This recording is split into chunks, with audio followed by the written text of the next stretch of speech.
Ichika woke up in a place high above the sky and remembered the last battle he had fought alongside the others. He had kept striking at his enemy, but then he was hit by the enemy's sword. When he looked around, he saw Chifuyu standing in front of him. Ichika tried to greet her, but something strange happened. A dark aura suddenly surrounded Chifuyu and the space around her. Right after that, Charlotte appeared and grabbed Ichika by the neck, looking like she was about to end his life. Ichika struggled in pain against the choking, but before long his body weakened, and he lost consciousness. The next morning, Ichika woke up in his own room with Laura's foot pressed against his face. He could not figure out what Laura was doing. Laura smiled while spreading a blanket in front of him and explained that she was not undressed. Ichika was confused about why Laura was wearing a swimsuit instead. Laura said that it was advice from her aide. She even showed him a flyer, inviting him to go with her to a date and the late summer festival. Coincidentally, the festival was a place Ichika had wanted to visit. At the festival, people could even rent yukata, and Laura was excited about the idea of wearing yukata together with him. Ichika said that he wanted to invite Laura along with the others, but Laura became upset and quickly left. Ichika could not understand why Laura was so angry. Meanwhile, Cecilia had returned and felt happy to finally be under the same sky as the person she liked. Soon after, Ichika arrived and greeted her. Cecilia felt nervous and smiled brightly. Since it had been a week since they last saw each other, Cecilia assumed Ichika had come all the way just to pick her up. She imagined him holding flowers and leaning closer to kiss her. Her thoughts left her blushing and lost in daydreams. Ichika then handed her a flyer and asked if she would like to go with him tomorrow. Cecilia's face lit up with joy as she believed he was inviting her on a date. She happily accepted his invitation. Laura was later seen eating with Charlotte at a cafe. She was still upset about Ichika's reaction earlier that morning, which she felt showed that he did not understand her feelings. Charlotte asked if Laura had any free time because she wanted to invite her to go shopping for clothes together. Laura was surprised by the offer, saying that she already had plenty of military uniforms. Charlotte explained that what she wore were military outfits, and if she kept wearing them in public, her superior officers might scold her. Since the summer vacation was about to end, Charlotte wanted to spend time with her before it was over. Laura eventually agreed to join her for shopping. They set a time for 10 o'clock, and Laura quickly changed into what she considered casual clothes, although it still looked like a uniform. While waiting for the train, they overheard 3 girls talking about crepes. The girls mentioned a rumor that if someone ate a mixed berry crepe with the person they liked, that person would fall in love with them.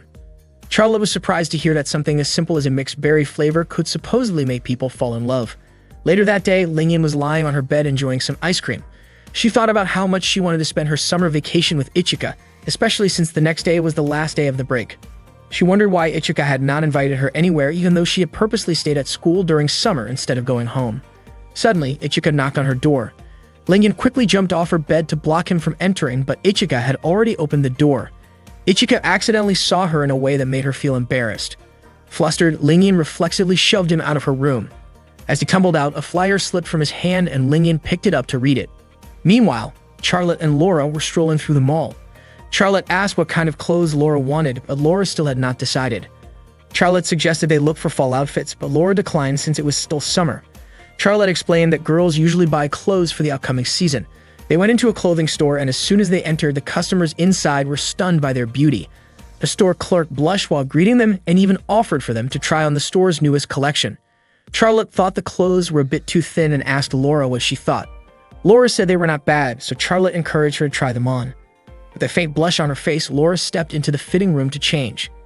Inside the changing room, Laura took off her clothes and looked at herself in the mirror, wondering if men could really find her body attractive. After a moment, she put her uniform back on. She thought about whether Ichika would compliment her if she wore something sweet and stylish. Charlotte walked up to her and pulled open the curtain, only to find that Laura was still wearing her uniform. Charlotte guessed that Laura might not like the outfit, but Laura explained that she wanted something cuter and a bit more open. Charlotte quickly picked out an outfit for her. When Laura tried it on, the customers in the store immediately complimented her. Charlotte asked Laura to put on a pair of shoes, but as soon as Laura stepped into them, her legs started to shake and she stumbled. Charlotte rushed to help her and a small crowd gathered around, some of them snapping pictures. Charlotte smiled confidently at them, while Laura looked embarrassed. Meanwhile, Hoki was practicing her sword techniques with determination, vowing to protect the people she cared about. After training, she headed for a warm shower. While drying off, she noticed how her body had been changing as she continued her training. Not long after, Ichika called out to her, saying he wanted to talk. Hoki quickly got dressed and opened the door. Ichika apologized when he realized she had just finished showering and handed her a flyer for an upcoming event, inviting her to go with him. Slightly surprised, Hoki accepted the invitation. Later that afternoon, Laura and Charlotte stopped by a cafe. The cafe manager kept glancing at them with interest. Charlotte teased Laura, saying she should have just worn her new outfit right away and guessed that Laura might be saving it to show Ichika. Laura immediately denied it. Suddenly, the cafe manager approached and offered them part-time jobs. Charlotte was surprised when the manager suggested she wear a butler outfit, but the manager explained that Charlotte suited the look perfectly, while Laura would wear a maid uniform. Not long after, a group of armed robbers burst into the cafe, sending customers into a panic. Police arrived outside, but the robbers tried to threaten them by firing warning shots. One of the robbers demanded a drink from Laura, but instead of panicking, she brought out a bucket of ice and used it to distract them before quickly disarming several of them with swift movements. Another robber fired a shot at her, but Laura dodged easily. Charlotte joined in and kicked one of the armed men, while Laura handled the rest with impressive skill. Just when it seemed to be over, one of the robbers grabbed a dropped gun and aimed it at them. Laura reacted immediately, kicking the weapon out of his hand and securing it. The cafe guests thanked them repeatedly, but Laura and Charlotte knew they had to leave quickly to avoid revealing their identities as international representatives. Before they could leave, one of the robbers stood up again, revealing a bomb strapped to his body. Acting fast, Laura and Charlotte aimed at the device's trigger mechanism, successfully disabling it and forcing the robber to surrender without harming anyone. Afterward, the two went to buy mixed berry crepes, but unfortunately that flavor was sold out. Instead, they ordered strawberry and blueberry crepes and enjoyed them by the lake. Charlotte mentioned that someday she hoped to share a mixed berry crepe with Ichika. Suddenly, Laura leaned closer to Charlotte's face, making Charlotte's heart race. Laura simply pointed out a bit of cream on Charlotte's cheek and licked it off before Charlotte could react. Charlotte blushed and gently scolded Laura, saying she could have just mentioned it. Laura smiled, asking Charlotte not to be upset, and even offered her a bite of her own crepe. Laura explained that the shop didn't actually make a special mixed berry flavor. It was simply a mix of strawberry and blueberry. She added that Charlotte had basically just tasted mixed berry anyway. Charlotte laughed, realizing that was probably why the special flavor always sold out, since couples believed sharing it would bring happiness. That evening in the dorms, Charlotte and Laura put on matching cat pajamas. Charlotte hugged Laura, saying she looked absolutely adorable, and asked her to try making a cat sound. Laura blushed and asked why she had to do something like that. Charlotte demonstrated with a playful meow, and Laura eventually followed along, her face still red. A moment later, Ichika arrived and complimented their unique pajamas, calling them both really cute. Hearing that made both Charlotte and Laura smile with happiness. Ichika then showed Charlotte a flyer for the upcoming festival. That night, an intruder was detected in Area 60. The intruder turned out to be a girl whose body had been enhanced with nanomachines. She swiftly overpowered the security forces who tried to stop her. Soon after, the Infinite Stratos unit confronted her. The girl activated her own Infinite Stratos system and launched an attack on the defense team in front of her. The next day, Hoki walked alone to meet Ichika, still surprised that he had invited her on what she thought would be a date. However, when she arrived at the meeting spot, she found Laura, Cecilia, Lingyan, and Charlotte already there. Ichika quickly ran over to greet all of them. The girls looked annoyed, believing Ichika had asked each of them out individually for a private date. They accused him of toying with their feelings, while Ichika was completely confused about why everyone was angry with him. When they reached the swimming pool, Ichika waited while the girls changed into their swimsuits. Before long, Cecilia rushed over and invited him to swim with her. Ichika asked about the others, but Cecilia lied, claiming that everyone else had already gone ahead to the pool.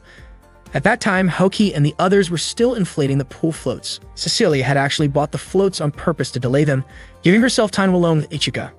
Once they realized her plan, Lingyan and the others were frustrated that Cecilia had tricked them. Ichika and Cecilia played in the water together while Ichika kept wondering why he couldn't see the others. At one point, Cecilia pretended to slip and pulled Ichika down with her so that Laura and Lingyan wouldn't spot them. Ichika was baffled by her actions. Charlotte felt relieved that she hadn't been caught earlier, but before long, Hani and the rest arrived and greeted Ichika. Hani commented on Cecilia's daring swimsuit, surprising the others with how bold Cecilia had been. Cecilia tried to deny it, but before the conversation could continue, a big wave swept over them. Ichika ended up at the edge of the pool, where Haoki and Charlotte found him and invited him to join them on the tandem water slide. Both Haoki and Charlotte wanted to ride with him, so they decided with a quick game of rock, paper, scissors. Charlotte won and got to ride with Ichika. A pool employee gave instructions, asking Charlotte to sit on Ichika's lap and telling Ichika to hold her tightly for safety. Both of them blushed in embarrassment.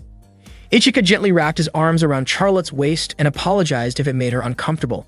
Haoki watched with clear irritation. The staff member adjusted Ichika's hold on Charlotte before sending them down the slide. During the ride, Ichika instinctively held Charlotte tighter, accidentally brushing against her chest. After landing, Ichika immediately apologized, insisting it was an accident. Charlotte, though flustered, called him clumsy, her face bright red with embarrassment. Next, it was Haoki's turn to ride with Ichika. This time, Ichika suggested Haoki sit behind him because the water pressure was strong and it would be safer. Haoki quickly wrapped her arms around him from behind, but Ichika grew nervous when he felt her chest pressing lightly against his back. Haoki's face turned bright red and she instinctively tightened her hold. After they reached the bottom, Haoki stayed quiet until Ichika asked if something was wrong. She finally commented that she hadn't expected his back to feel so broad. Meanwhile, Maya and Shifuyu were also at the pool. Maya asked why Shifuyu wasn't spending time with Ichika. Shifuyu calmly explained that joining him would ruin her precious vacation. Shortly after, Shifuyu received an urgent phone call that seemed to require her immediate attention. Later that evening at the summer festival plaza, Ichika was captivated by the sight of the girls wearing colorful yukata. Together, they tried the traditional goldfish scooping game. Ichika attempted to catch one, but his paper scoop tore, letting the fish slip back into the water. Afterward, they strolled through the festival, buying snacks like takoyaki, cotton candy, and shaved ice. They also played a shooting game where the girls successfully won small stuffed animals. Haoki and Ichika decided not to try since neither of them was good at shooting. Laura severed sights on a giant plush toy but failed to win it. Determined to help the others line up to assist her, even Haoki joined in. They fired together in unison, and finally a huge prize was won. That night, while Maya and Shifuyu quietly gathered information about Infinite Stratos, Silent Zephyrus, Ichika and his friends enjoyed their last evening of summer by lighting sparklers and watching the fireworks together. That day, Ichika was having a sparring match with Lingyan. No matter how many times Lingyan tried to keep her distance, Ichika kept closing in to attack. He kept firing at her, easily predicting every move she was about to make. Lingyan refused to give up and swung her weapon to strike back, but Ichika blocked it effortlessly and sent her off balance. Without giving her a break, he continued to shoot. At the same time, Maya and Shifuyu were watching their match on a monitor. Maya commented on how fired up they both were for the first sparring session of the second semester. She thought Ichika seemed more skilled than Lingyan, but Shifuyu believed Ichika was only attacking recklessly without thinking. The battle moved into the air as Ichika and Lingyan exchanged powerful attacks. Unfortunately, Ichika's shield ran out of energy, and Lingyan seized the opportunity to strike. She threw her spear and fired at him. After the match, Ichika felt frustrated because victory had been so close. He realized he needed to work on managing his energy better. Suddenly, a girl covered his eyes from behind and playfully asked him to guess who she was. Ichika couldn't figure it out. Even after she revealed her face, he still didn't recognize her name. Before leaving, the girl reminded him to hurry to class so he wouldn't get scolded by Shifuyu. Ichika rushed to class, but still arrived late. When asked why, he explained that he had been talking to a girl he didn't know. Shifuyu scolded him, accusing him of prioritizing chatting with a girl over being on time. Ichika denied it, but Shifuyu immediately told Charlotte to deal with him. Charlotte activated her Infinite Stratos and sent a few light attacks his way as a playful punishment. Later that day, Ichika attended a school assembly where the student council president was scheduled to give a speech. To his surprise, the girl he met that morning turned out to be the president. She introduced herself to the new students as Tatanashi, explaining that she had been too busy earlier in the year to greet them properly. Ichika was stunned by the coincidence, and Thabana gave him a mischievous smile. As part of the upcoming school festival, Tatanashi encouraged each class to decide on an activity together. After the assembly, Class 1-1 gathered to discuss ideas. Some of the more playful suggestions included a guest welcoming club, a Pocky game, a Twister challenge, or a King's game, all involving Ichika. He immediately rejected those ideas, thinking nobody would actually want to do them. But to his shock, the girls were excited about them, joking that Ichika belonged to all of them, and that his job was to entertain the group. Ichika asked Maya to reject those kinds of ideas, but Maya surprised him by supporting the Pocky game suggestion. Wanting something more normal, Ichika was relieved when Laura proposed a maid cafe instead. She pointed out that a maid cafe could even help cover their expenses. Charlotte agreed with the idea and teased Ichika, wondering if he would be a server or the cook. The class eventually decided on the maid cafe, and everyone agreed Ichika should be one of the servers. By 4 p.m., Ichika headed off to his training session. On his way, Tatanashi called out to him. Because of an urgent situation, she had been assigned as Ichika's new Infinite Stratos trainer. Ichika was surprised, wondering why a sudden change was needed when there were already plenty of trainers. Tatanashi calmly explained that Ichika was still too weak and that she intended to make him stronger. Ichika protested, but Tatanashi insisted and even called him very weak, which only made him more determined to prove her wrong. He challenged her to a match, agreeing that if he lost, he would follow any instructions she gave. Tatanashi accepted with a confident smile. They met in the dojo for their duel. Tanahashi explained the rules. If Ichika managed to knock her down even once, he would win, but if he couldn't continue the fight, she would be the victor. Ichika warned her not to underestimate him, while Tanahashi confidently declared she would win. The match began and Tanahashi invited him to attack however he liked. Ichika charged forward, but she effortlessly threw him to the ground. He tried again and again, only to be defeated each time. It became clear that the role of student council president carried more than just a title. Tanahashi was truly one of the strongest fighters in the school. Despite repeated failures, Ichika refused to give up, earning Tanahashi's admiration for his persistence. In one attempt, he grabbed her by the shirt to gain leverage, but in the scramble, he accidentally tugged it loose. Shocked and flustered, he quickly let go and apologized. Tanahashi teased him, joking that he owed her for catching a glimpse of something he shouldn't have seen. Before Ichika could react, she delivered a playful but firm punch, ending the match with her clear victory. That afternoon, Laura walked around looking for Ichika. She called Ichika a failed wife as she stared at her reflection, wondering if maybe he was avoiding her. While she was thinking about it, Laura noticed Eriko laughing with one of her friends. Eriko's friend pointed out that the back of her hair looked messy, which surprised Eriko. She admitted that she had woken up late and didn't have time to fix it. Her friend reminded her to keep her appearance in check so Ichika wouldn't dislike her. Hearing that, Laura immediately checked her own reflection and was shocked to see that her hair was also a bit untidy. She quickly tried to fix the back of her hair, but it was so hard to manage that she had to keep trying over and over. Chifuyu, who noticed what Laura was doing, was surprised and teased her by calling her a typical teenager. Laura tried to explain herself to her instructor, but Chifuyu lightly tapped Laura's head with a book to remind her not to call her instructor while they were in that place.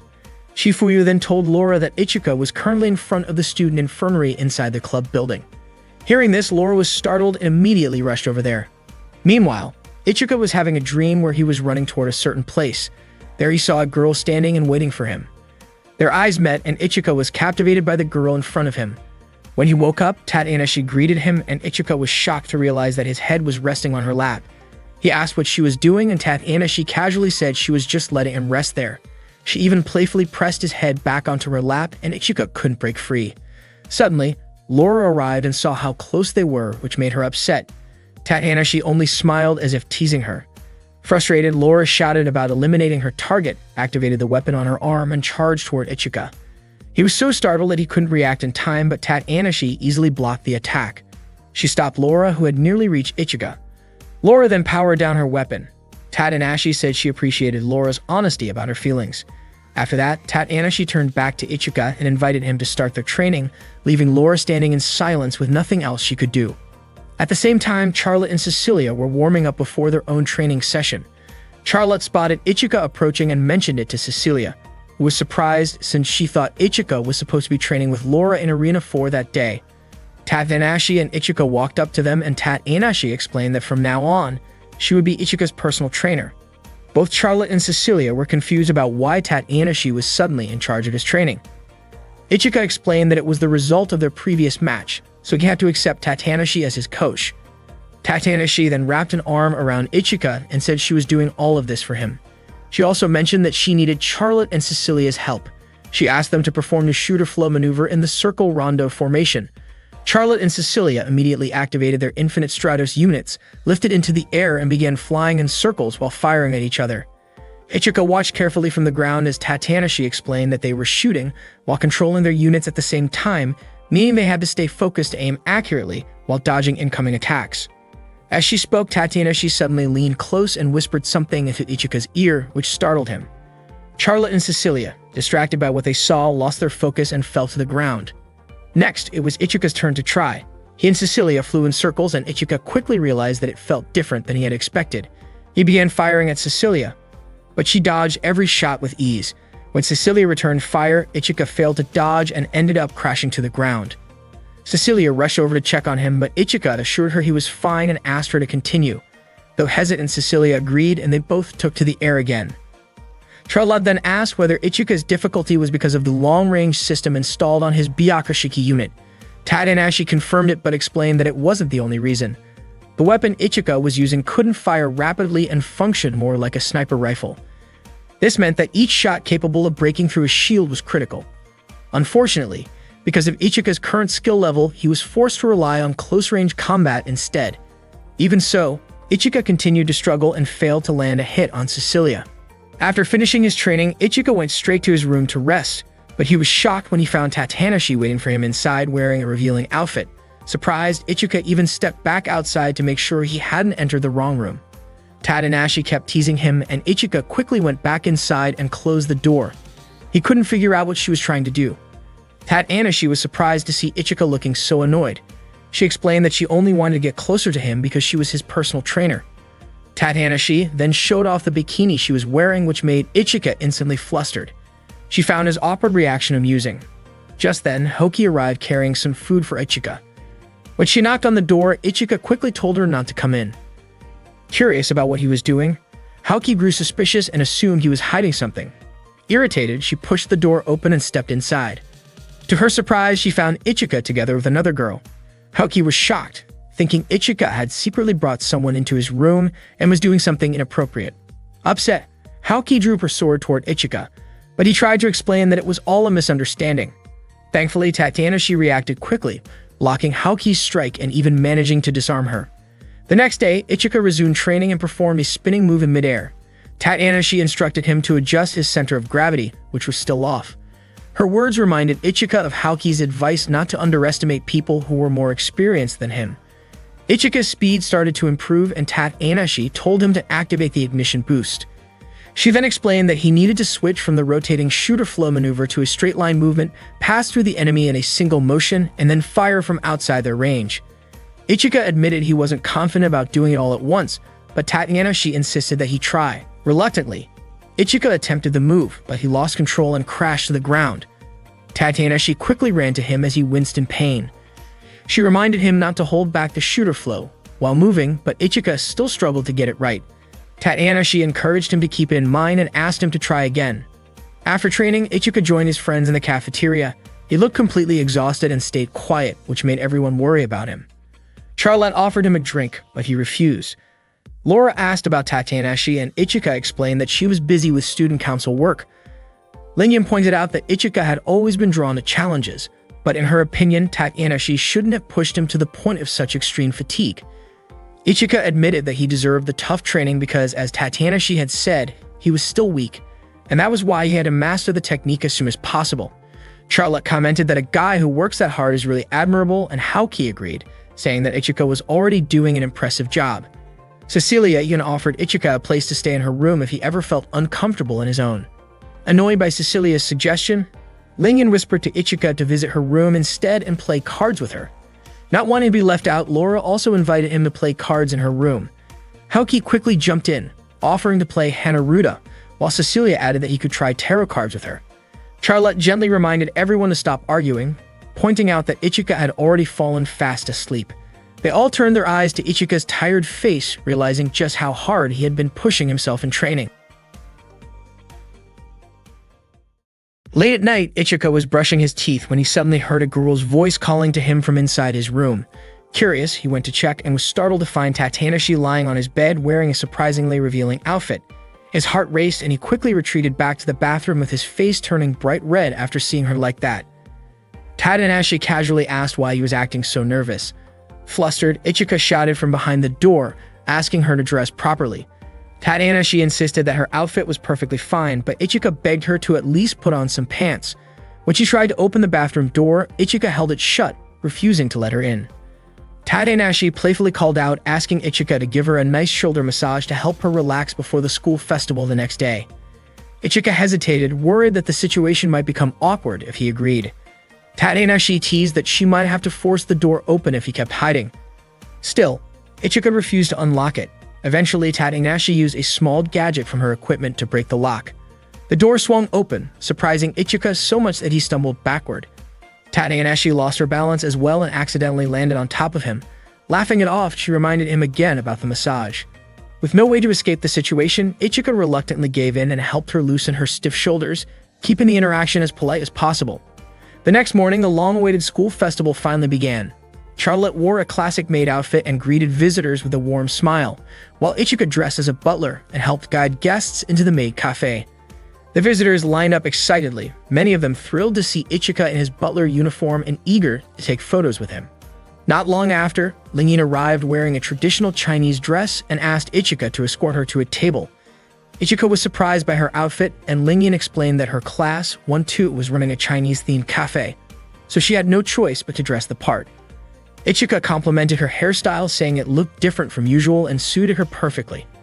Lingyan blushed at the compliment but tried to hide her reaction, urging him to hurry and show her to her seat. Her face grew even redder when Ichika jokingly referred to her as princess.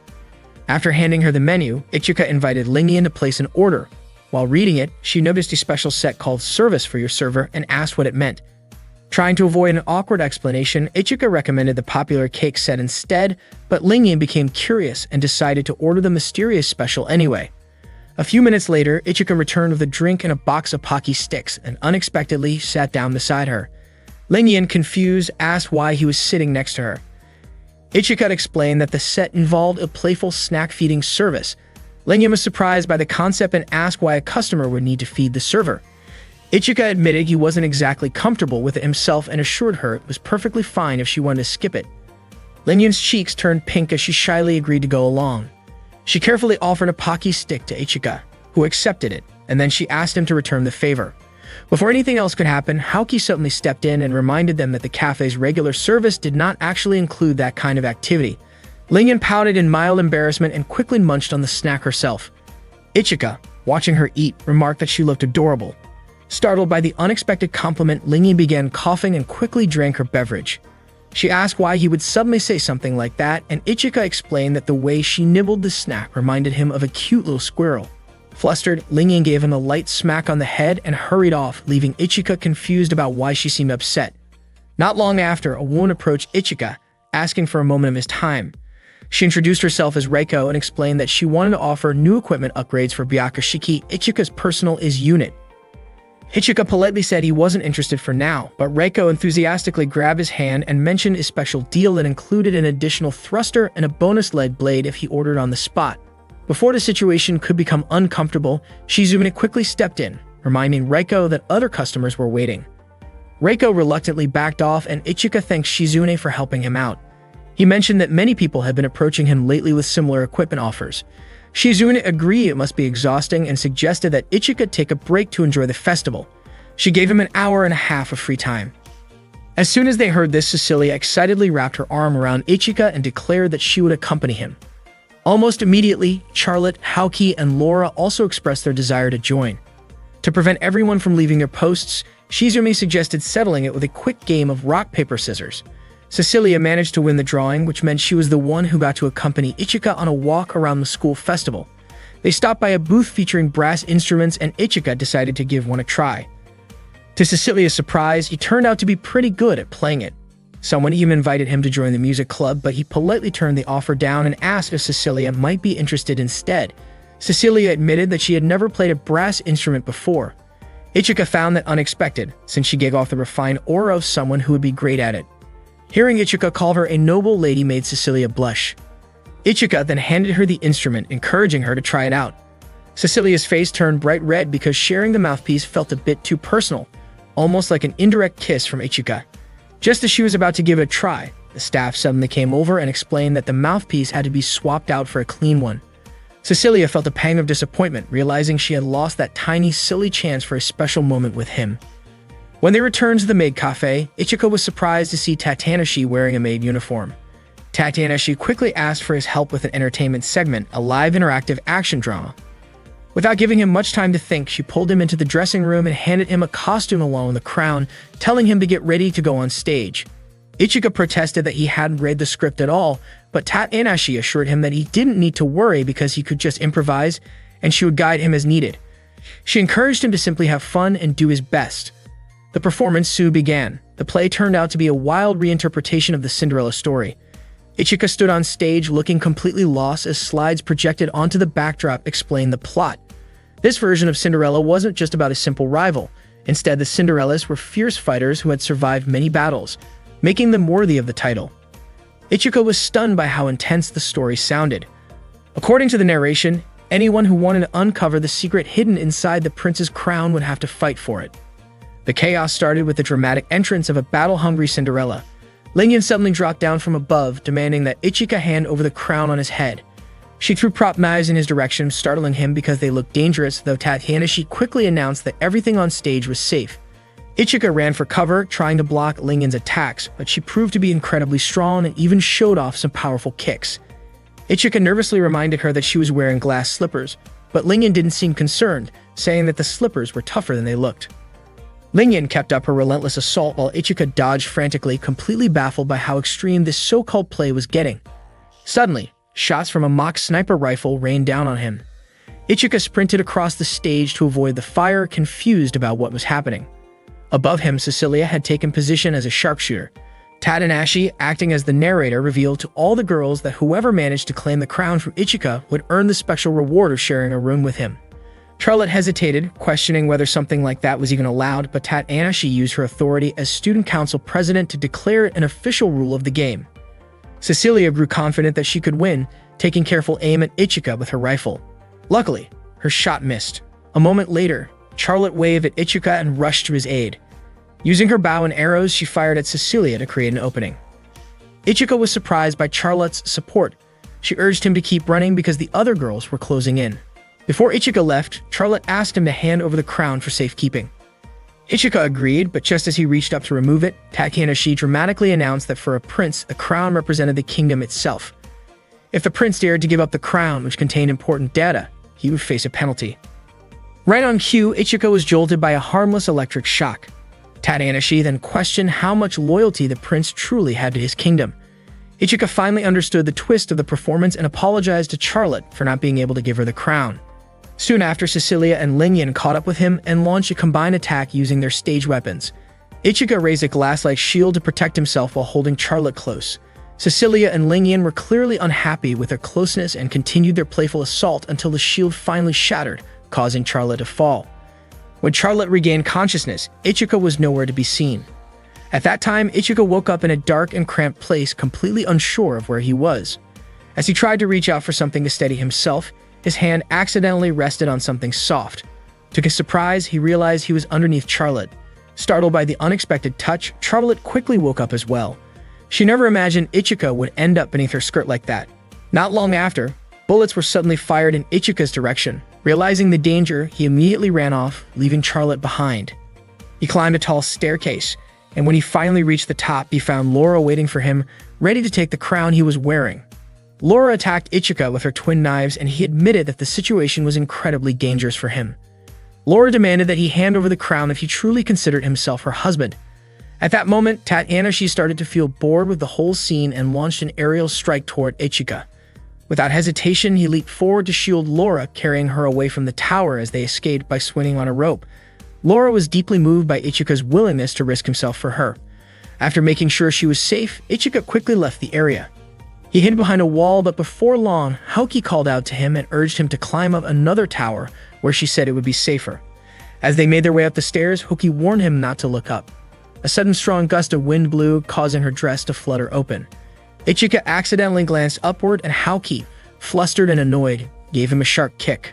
When they finally reached the top, Haoki asked Ichika to hand over the crown. He was shocked to realize that Haoki too was after it, just like the others. Tadanashi was not about to let them go so easily and sent a massive boulder rolling in their direction. Ichika and Haoki grabbed each other's hands and ran for their lives, dodging the dangerous obstacle. Relieved to have escaped, Ichika barely had a moment to breathe when Haoki demanded he remove his hand from her chest, which he hadn't even realized was there in the panic. Confused, Ichika wondered why everyone was so determined to claim the crown. Haoki began to explain, but before she could finish, Laura suddenly appeared and attacked. Haoki quickly blocked Laura's knives with her sword. Ichika tried to stop them, but the two refused to back down, each determined to defeat the other. Their intense clash caused their dresses to tear slightly, which left Ichika startled and both girls embarrassed. Haoki, feeling flustered, turned her frustration toward Ichika and raised her sword, but Laura deflected it, unwilling to let him be harmed. Suddenly, the gates burst open, revealing that Tadanashi had intentionally unlocked them so the other girls could join the competition for Ichika's crown. One after another, the girls charged forward, calling out to Ichika and inviting him to live happily with them. Seeing the overwhelming crowd, Ichika bolted to save himself. While he was running, a hand suddenly grabbed him and pulled him into an underground chamber.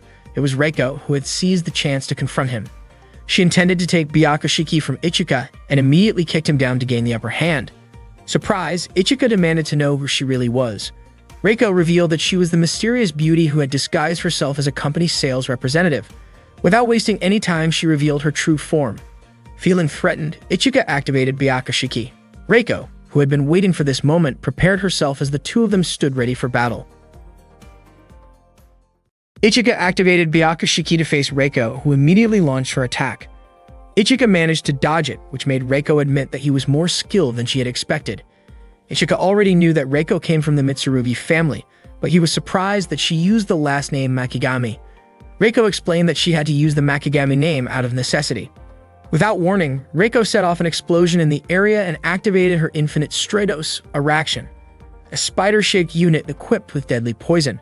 She kept firing at Ichika while laughing, and with the many arms and legs of her unit, her attacks overwhelmed him. Ichika could not understand why Reiko was attacking. Reiko responded by asking if Ichika still had no idea about the situation. She then toppled a nearby locker toward him, but Ichika quickly aimed his weapon, forcing Reiko to dodge and cling to the wall. Still laughing, Reiko revealed that she belonged to a dangerous organization. She asked if Ichika had ever heard of Lady Autumn from the secret group known as Phantom Task. Ichika had no idea what she was talking about. Reiko said that if he truly did not know, then she would tell him everything before finishing him off. She kept firing, but Ichika skillfully avoided the shots. He leaped upward and brought his weapon down from above, but Reiko easily predicted his move and blocked the strike. Ichika attacked again, but Reiko countered every attempt. With her many limbs and strong armor, defeating her seemed nearly impossible. Ichika dove beneath her and swung his sword upward, finally landing a hit. He tried to press the advantage, but Reiko struck back and cornered him, unleashing a barrage of shots that drained his shield energy. Ichika quickly broke free and attacked again, earning more praise from Reiko, who continued her relentless assault. At that moment, Maya saw on the monitor that an unknown Infinite Stratos was fighting Ichika inside the changing room and immediately reported it to Chifuyu. Chifuyu had suspected that enemies might appear during the school festival, but had not expected only one to show up. She instructed Maya to keep monitoring for enemy reinforcements and ordered the students to begin evacuation. Meanwhile, Cecilia and the others were searching for Ichika. Laura blamed her teammates for interfering with matters involving him. Cecilia criticized Charlotte for trying to protect Ichika. Suddenly, an emergency announcement informed all students that an unidentified Infinite Stratos was battling Ichika in the changing room. Everyone was shocked by the news. Maya called for all students with their own Infinite Stratos units to activate and deploy. The girls immediately powered up their units. Chifuyu ordered Cecilia and Lingyan to patrol the school perimeter while instructing Charlotte, Laura, and Haoki to assist Ichika in the changing room. They rushed to the scene without hesitation. Inside, Reiko continued firing at Ichika. He realized that his dodging movements matched the training he had practiced before and remembered the lessons Tat Anashi had taught him. He immediately put those techniques into action. Reiko kept shooting until she eventually ran out of ammunition. Seizing the chance, Ichika used his ignition boost, but Reiko quickly ensnared him in her spider webs. Bound tightly, Ichika struggled as Reiko toyed with him like it was a game. Reiko attached a device to Ichika, intending to take control of Byakushiki. Ichika cried out in pain as she revealed that Phantom Task was the organization responsible for kidnapping him during the second Mondo Grosso. She mockingly called their encounter a touching reunion. Memories of his past abduction and Chifuyu rescuing him flashed through Ichika's mind. He tried to break free but was powerless. Reiko declared that once she eliminated him, her mission would be complete. Suddenly, Takanashi appeared and warned that if Reiko harmed Ichika, it would become her problem because Ichika was someone she deeply cared about. Reiko was shocked that Takanashi had entered despite the area being locked down. Takanashi calmly explained that there was a reason she had become the student council president. Frustrated, Reiko attacked, and to Ichika's horror, she managed to overpower Takanashi. Elsewhere, Cecilia and Lingyan were patrolling when they detected a high-speed Infinite Stratos heading their way. Chifuyu instructed them to stay alert and not let it escape their watch. Moments later, the fast-moving unit approached. Cecilia was stunned to see that it was Blue Tear's Q known as Silent Zephyrus. Lingyan immediately opened fire and called for Charlotte to join in. After a moment of hesitation, Charlotte began shooting as well, but Silent Zephyrus easily deflected their attacks. Lingyan was surprised at how effortlessly Silent Zephyrus blocked their strikes. Cecilia fired 2 powerful cannon blasts, but Silent Zephyrus destroyed them with its flexible Blue Tear's weaponry. Cecilia was shocked, knowing that she was supposed to have the highest compatibility with the Blue Tear's system. Silent Zephyrus then unleashed a rain of attacks before flying straight toward the Infinite Stratos Academy. Meanwhile, the wounded Tatsunashi showed no reaction at all, and to everyone's surprise, she suddenly turned into water. Reiko did not expect that to happen. The real Tatsunashi appeared and revealed that the one earlier was only a decoy. Tatsunashi immediately launched an attack on Reiko and managed to land a hit. Tatsunashi realized she might have underestimated Reiko because Reiko's infinite Stratos was faster than she thought. Reiko refused to accept the strike and glared at her opponent. Tatsunashi calmly introduced herself and explained that her infinite Stratos was called Mysterious Lady. Reiko grew even more irritated and fired a powerful shot intending to defeat her. However, Tatsunashi easily blocked the attack with her shield made of water. Reiko, frustrated that her long-range attacks were useless, rushed in to fight at close range. Tatsunashi warned her that such attacks would never break through her water defenses. Reiko suspected that the water Tatsunashi controlled was not ordinary, and Tatsunashi admitted Reiko's observation was correct. The water was in fact enhanced with nanomachines powered by infinite Stratos energy. Tatsunashi then asked if Reiko knew that the student council president at the Infinite Stratos Academy was considered the strongest. Reiko did not care and immediately went on the offensive again, managing to corner Tatsunashi. Reiko laughed at her and unleashed a relentless series of strikes while Ichika watched with deep concern for Tatsunashi's safety.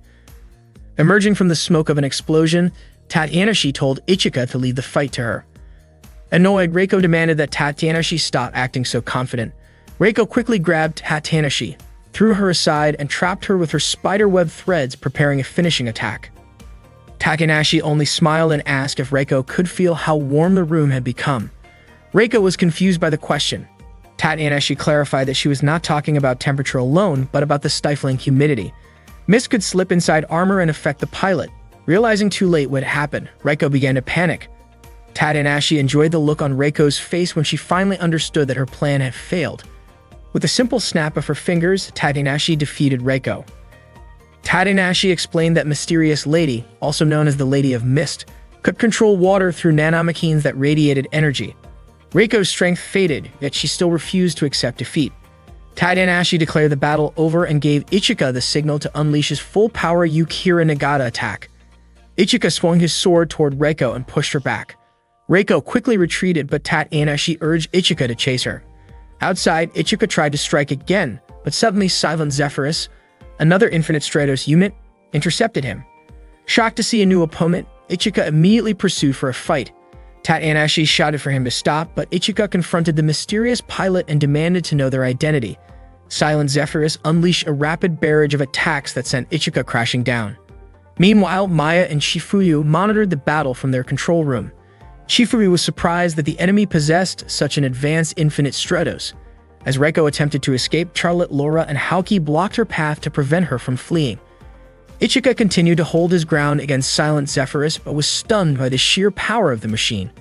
His shield energy dropped dangerously low until it was nearly depleted, causing him to crash into a tower.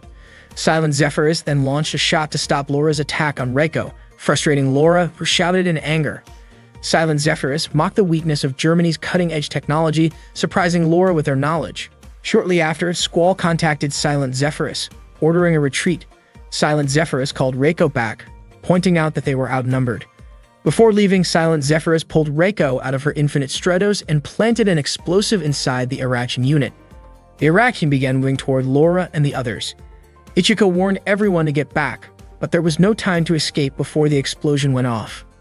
When Ichika regained consciousness, he found himself and the others floating inside a protective sphere of water controlled by Tatsunashi. Ichika asked where their enemies had gone. Tatsunashi explained that they had escaped, leaving behind only destroyed armor and weapons. Ichika then awkwardly asked Tatsunashi to release him because her body was leaning against his in the water, making it hard for him to move. Tatsunashi teased him, calling him clumsy for getting stuck like that. Ichika quickly explained that it was an accident, which only made Tatsunashi laugh more. With a playful smile, she remarked that he always had excuses. Feeling embarrassed, Ichika admitted that being pressed against her armor felt surprisingly soft. Tatsunashi simply grinned and teased him again, enjoying his flustered reaction. Meanwhile, Maya and Shifuyu were busy identifying the two Infinite Stratos units that had attacked them. The one that was destroyed turned out to be Arachian, while the second was Blue Tears U, a new model called Silent Zephyrus that had just been stolen from England. Both enemies claimed to be members of Phantom Task, and it seemed that their next target was Byakushiki. Maya commented that there was still a lot they did not know about Byakushiki. It was revealed that Chifuyu had been the one who ordered Tatanashi to stay close to Ichika. Maya suspected that Chifuyu was deeply worried about Ichika and believed Chifuyu should have been the one to protect him directly, but Chifuyu denied it and said that it was Tatanashi's responsibility. At the same time, Reiko scolded M, the pilot of the Silent Zephyrus, because she disliked the fact that M had stepped in to help her. Reiko grew upset and moved as if she might attack M, but Squall arrived in time to stop them. Squall calmly asked Reiko to let go of her anger. After that, M walked away, thinking that everything that had just happened was completely ridiculous. Squall then instructed M to run a full check on the Silent Zephyrus since the unit still needed fine-tuning, and left to carry out the order, retreating to her room. Alone, she quietly muttered that she would soon take her revenge. She expressed a strong desire to see Chifuyu again and even kept a photo of Chifuyu inside a locket she wore around her neck. Later that night, Tatanashi explained to Ichiko why she had to stay near him. She told him that her mission was to protect him from enemies who wanted to harm him and that her family was well known for handling assignments like this. Since the situation had calmed down, Tatanashi mentioned that she planned to rest soon. She apologized if her presence felt a little too close and asked if Ichika would feel lonely without her around. Ichika grew nervous and struggled to answer her question. Tatanashi then showed him a crown she had earned and explained that whoever claimed that crown would become Ichika's new roommate. Ichika was surprised because he had not heard anything about this arrangement. Tatanashi smiled and said that she had already informed the other girls about it. Ichika wondered what she was really planning, but Tatanashi simply said it did not matter because what truly counted was that she had won the crown, which gave her the right to share a room with him. As Tatanashi leaned a little closer, Ichika became even more flustered. That night, they ended up staying in the same room, and Tatanashi wished Ichika a gentle good night.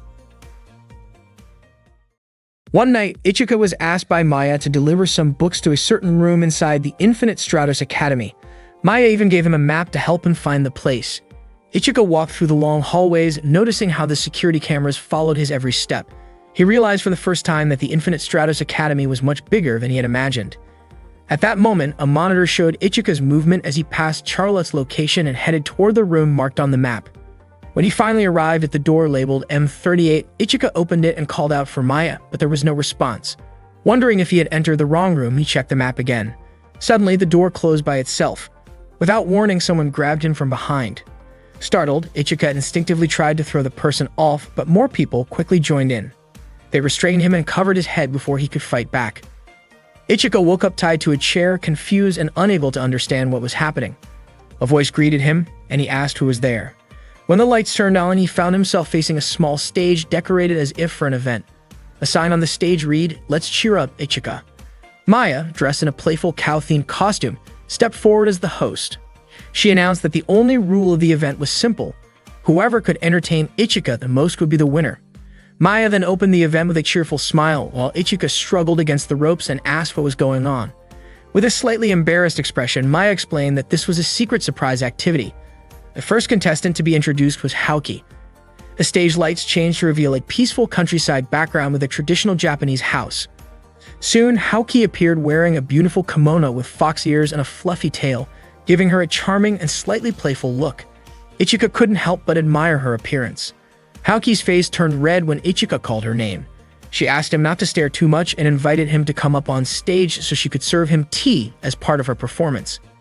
Ichika sat across from Haoki, carefully observing the details of her fox-themed outfit. Curious, he asked about her costume, and Haoki explained that it was meant to represent a fox warrior.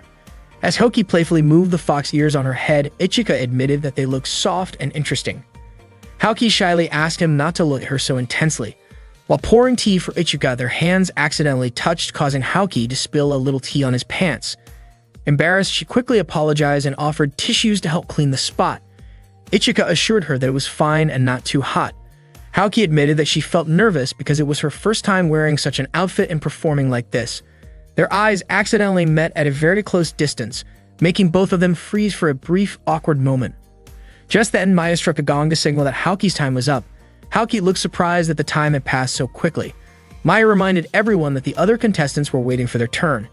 Haoki apologized again for the spill, while Ichika reassured her with a kind smile and said the tea was delicious. Before stepping off the stage, Haoki allowed Ichika to lightly touch the soft fox ears, which made her blush but also smile. The room went dark again and Ichika could hear some movement and excited whispers. When the lights came back on, Cecilia appeared, this time wearing a stylish bunny-themed outfit with a billiards table set up beside her. With a confident smile, Cecilia announced that she wanted to give Ichika a first-class performance. Ichika, still puzzled, asked what was really happening, but Cecilia simply said it was a secret. Cecilia invited Ichika to play billiards with her. When Ichika admitted he had never played before, she kindly offered to teach him. After setting up the balls, Cecilia demonstrated how to hold the cue stick and aim at the target ball. Her movements were smooth and precise as she explained the rules, telling Ichika to start by hitting the balls in order from the lowest number. One by one, Cecilia skillfully sank the balls into the pockets, impressing Ichika with her talent. Meanwhile, Haoki looked bored as she watched how close they were getting. It was Ichika's turn to shoot the ball into the pocket, but he hesitated when he was about to take the shot. Cecilia stepped closer and wrapped her arms around him from behind. Her face turned red as she gently told him not to be so tense. She held his hands to help guide his aim, leaning close against his back. Ichika trembled a little and asked Cecilia not to stand so close. Cecilia softly whispered that he needed to stay focused. Of course, it was hard for Ichika to concentrate with Cecilia hugging him that tightly. Seeing this, Haoki grew annoyed and said Cecilia was going too far. Ichika finally took the shot and managed to sink the ball into the pocket. Both Ichika and Cecilia were thrilled, and just then Maya struck the gong to signal that the time was up. Cecilia held onto Ichika's arm and praised his skill. Ichika replied that it was all thanks to Cecilia for teaching him, and even said they should play billiards again sometime. Cecilia's face lit up with excitement when she heard that. Suddenly, the lights went out and then flickered back on. Ichika realized it was the elevator, and the third participant was Charlotte. She arrived wearing a striking costume that caught everyone's attention. Charlotte greeted Ichika and asked if he was having fun. Ichika was surprised to see her there and asked about the outfit she was wearing. Charlotte explained that it was a French poodle costume. She playfully moved the poodle ears and even showed off the fluffy tail. Ichika was taken aback by the sight. Meanwhile, Cecilia brought a heart-shaped cake for Ichika, and both Haoki and Cecilia watched silently from the side. The cake looked delicious and made Ichika feel hungry. Charlotte offered to feed Ichika a piece of cake and asked him to close his eyes and open his mouth. When Ichika did as she said, Charlotte took a small bite first and then held the cake out for him. Her blushing face slowly moved closer to his. Haoki and Cecilia let out startled cries, which made Ichika open his eyes in shock. He found Charlotte's face right in front of his. Startled, the cake slipped and accidentally landed on Charlotte's chest. Both of them froze, embarrassed by the awkward situation, while Haoki and Cecilia were equally surprised. Charlotte, flustered, shyly asked if Ichika still wanted the piece of cake. Ichika, completely caught off guard, didn't know how to respond. Just then, Maya blew her whistle and called it a violation for crossing the event's boundaries, resulting in Charlotte's disqualification. Charlotte was shocked by this sudden decision. Meanwhile, Lingyan was backstage, angrily tapping the monitor because she thought Ichika seemed too impressed by certain physical features. Suddenly, Laura approached her and asked for help zipping up her costume. Lingyan helped zip it and adjusted the headband with bunny ears that Laura was wearing. Once ready, Laura headed to the stage. Not long after, someone tapped Lingyan on the shoulder, surprising her. On stage, Laura introduced a game involving a machine filled with balloons. She was dressed in a black bunny outfit. Ichika asked what the equipment was for, and Laura explained that it was for a dart game, where anyone who hit the target could win a special prize. Laura threw a dart, and the machine released a prize ball containing a coupon for free meals in the school cafeteria for an entire week. Ichika was excited by the prize and took his turn. His dart hit the target perfectly. When the prize ball opened, it unexpectedly revealed one of Laura's personal swimsuits. Laura blushed and was confused about how that ended up inside. Maya explained that due to budget issues, some of the prizes were actually Laura's own belongings. Laura turned bright red but said Ichika could keep it if he really wanted. Before anything else could happen, the lights went out again even though it wasn't scheduled. Suddenly, someone called out and grabbed Ichika's hand, pulling him down. It turned out to be Tatanashi, who playfully spoke in a cat-like tone while teasing him. She leaned over him with a mischievous grin, commenting that it was no wonder so many girls liked him. Ichika, flustered and uncomfortable, quickly pushed her away. Tatanashi said she wanted to introduce him to another girl who was sweet and quiet. Her face moved closer to his, making Ichika nervous, and he asked her to let him go. Before things could get more awkward, the lights came back on and Lingyan rushed in, kicking at Tatanashi to stop her. Lingyan demanded that Tatanashi return the costume she was wearing. Tatanashi apologized, saying she was just having fun and wanted to join the event. She jokingly complained that the costume felt tight around the chest, which made Lingyan glare in irritation. Lingyan snapped, accusing Ichika of always staring at girls. Ichika looked confused, not understanding what she meant. Tatnanashi wrapped her arm around Ichika's and teasingly asked if it was true. Suddenly, a dart came flying and hit Ichika's clothes.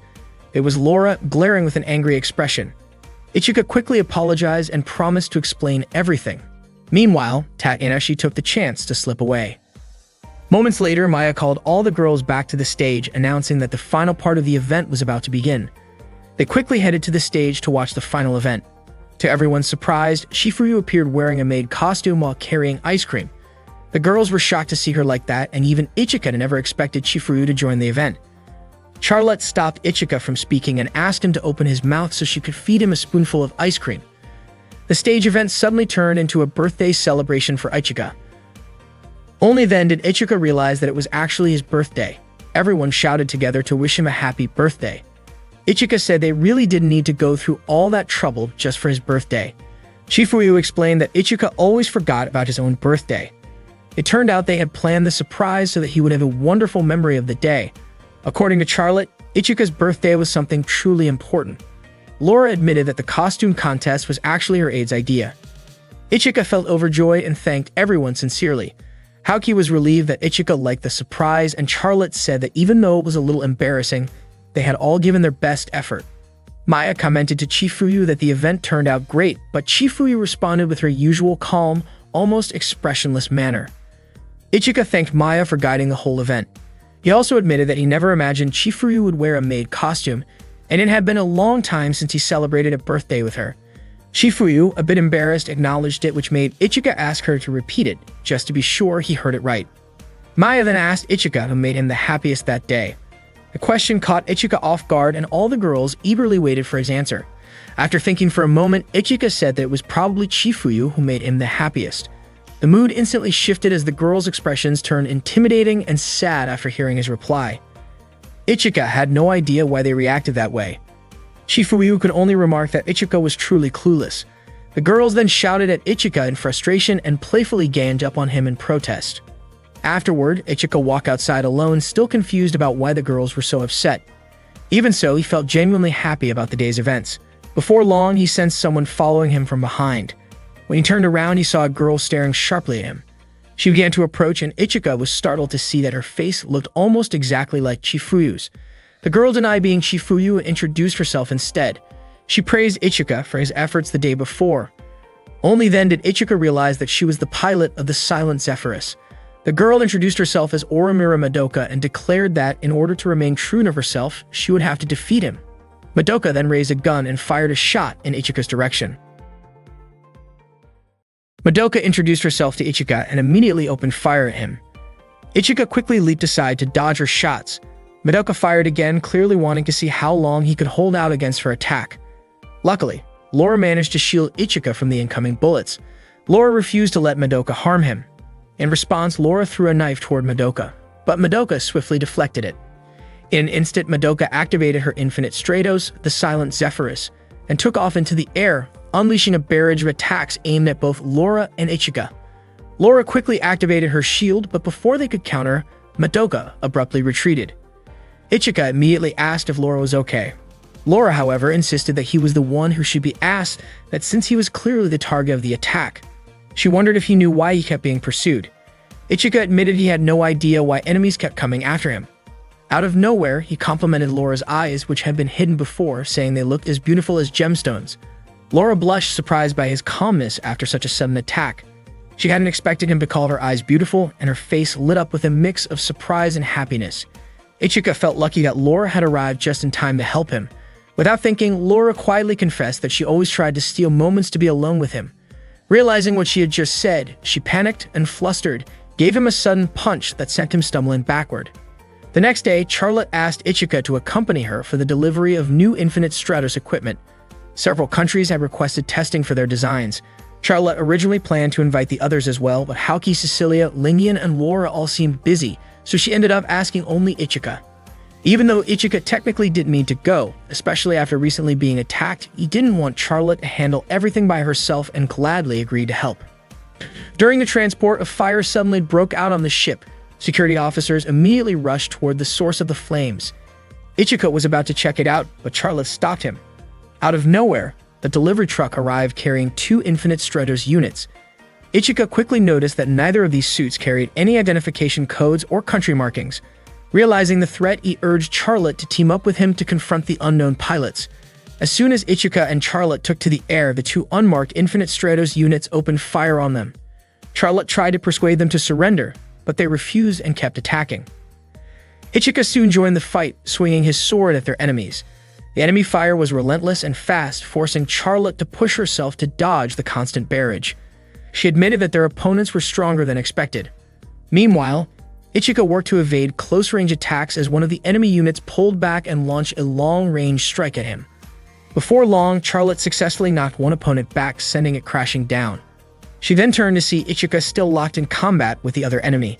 Ichika managed to bring the opponent down and capture it, urging the pilot to surrender. However, the second enemy fired at a nearby container, triggering a massive explosion. Acting quickly, Ichika leaped forward to shield Charlotte from the fiery blast, catching her in his arms as debris scattered around them. The next day at school, Ichika went about his routine as usual. Cecilia asked if he was okay. Lingyan scolded him for being careless, and Haoki warned him not to let his guard down. Ichika apologized for worrying everyone. Throughout the conversation, Charlotte quietly kept her eyes on him. Not long after the battle with the unidentified Infinite Stratos units, Ichika underwent a body scan conducted by Maya. She reported that his body was fine, but there was a quantum shift detected in Byakushiki, his personal unit. Maya then asked him to test it by summoning Yukihira, but to everyone's surprise, nothing happened when he tried. Shifuyu questioned Maya about the cause, but Maya admitted that they wouldn't know without further research. Shifuyu then requested that Ichika hand over Byakushiki for safety reasons. Ichika hesitated, concerned that Phantom Task might strike again at any moment. Shifuyu firmly reminded him that if Byakushiki couldn't be activated, he wouldn't be able to rely on it anyway. She warned him not to depend on an incomplete power, and wondered aloud if he might be afraid of fighting without Byakushiki. Ichika denied being afraid and calmly handed the unit over to her. Shifuyu worried about what might happen if the girls found out about this issue. Maya believed it was important for them to know, even if it caused a stir. Shifuyu groaned at the thought of the inevitable chaos. Charlotte, however, asked that the others not be told, declaring that she would personally protect Ichika. Charlotte made up her mind that she would always stay by his side to keep him safe.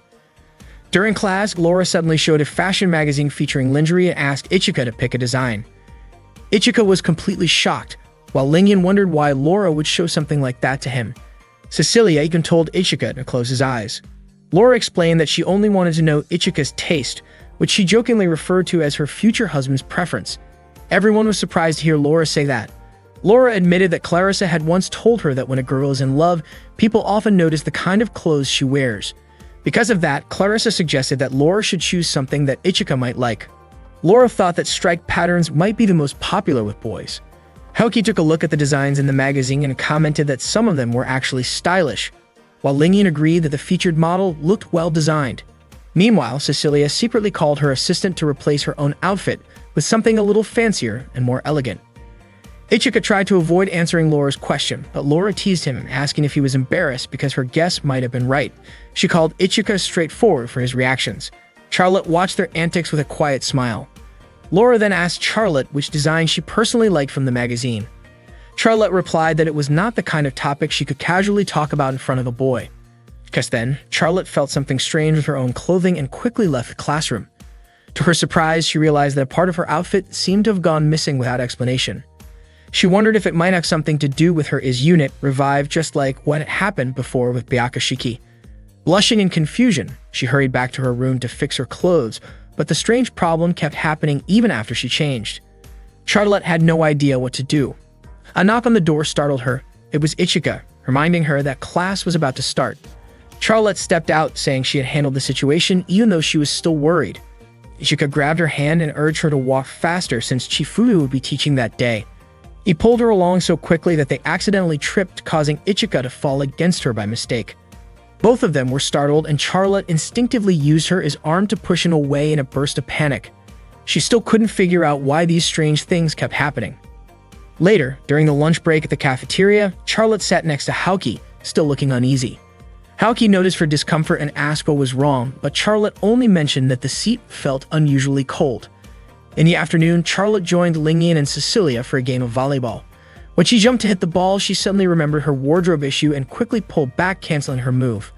Later, Charlotte was asked to help carry some equipment, which made her feel even more self-conscious about her clothing problem. Ichika offered to help, but Charlotte, startled, almost dropped what she was carrying because she was afraid he might notice something. They ended up carrying the items together. Ichika commented that Charlotte was acting strangely and guessed that she might be worried about Byakushiki. Charlotte felt happy to help him despite her worries, and Ichika reminded her not to push herself too hard. Laura, who happened to see them, tried to greet Charlotte but paused when she noticed something unusual. She quickly called Clarissa to share her observation. Clarissa calmly explained that sometimes clothing can appear different depending on the lighting or viewing angle, which reassured Laura. Clarissa's friends praised her for knowing so much, joking that it might be because Charlotte liked Japanese cartoons and comics. Laura said she wouldn't lose her friend, while Clarissa admitted she felt a little jealous hearing Laura call Charlotte her friend. Clarissa hoped that Laura would never forget the Black Rabbit Squad, who were always there to support her. Charlotte and Ichika brought the equipment to the library, where Charlotte thanked him and told him to return to class ahead of her. Once Ichika left, Charlotte sighed with relief, glad that he hadn't noticed her ongoing problem. She worried that her unit Revive might also be malfunctioning and feared that if it were inspected, she wouldn't be able to protect Ichika. Charlotte imagined how disappointed Ichika might feel if he ever discovered her embarrassing situation, and she promised herself to keep it a secret until Byakushiki returned to normal. When Charlotte stepped out of the room, she ran into Cecilia, Haoki, and Lingyan, who seemed to have overheard part of her conversation. They asked what she was hiding, and once they learned the truth, they immediately went to talk to Ichika about Byakushiki. Each of them wanted to protect him, which quickly turned into a playful argument about who had the right to stay closest to Ichika. Charlotte arrived and quickly urged Ichika to leave with her, and Ichika immediately ran after her while Charlotte apologized for the sudden rush.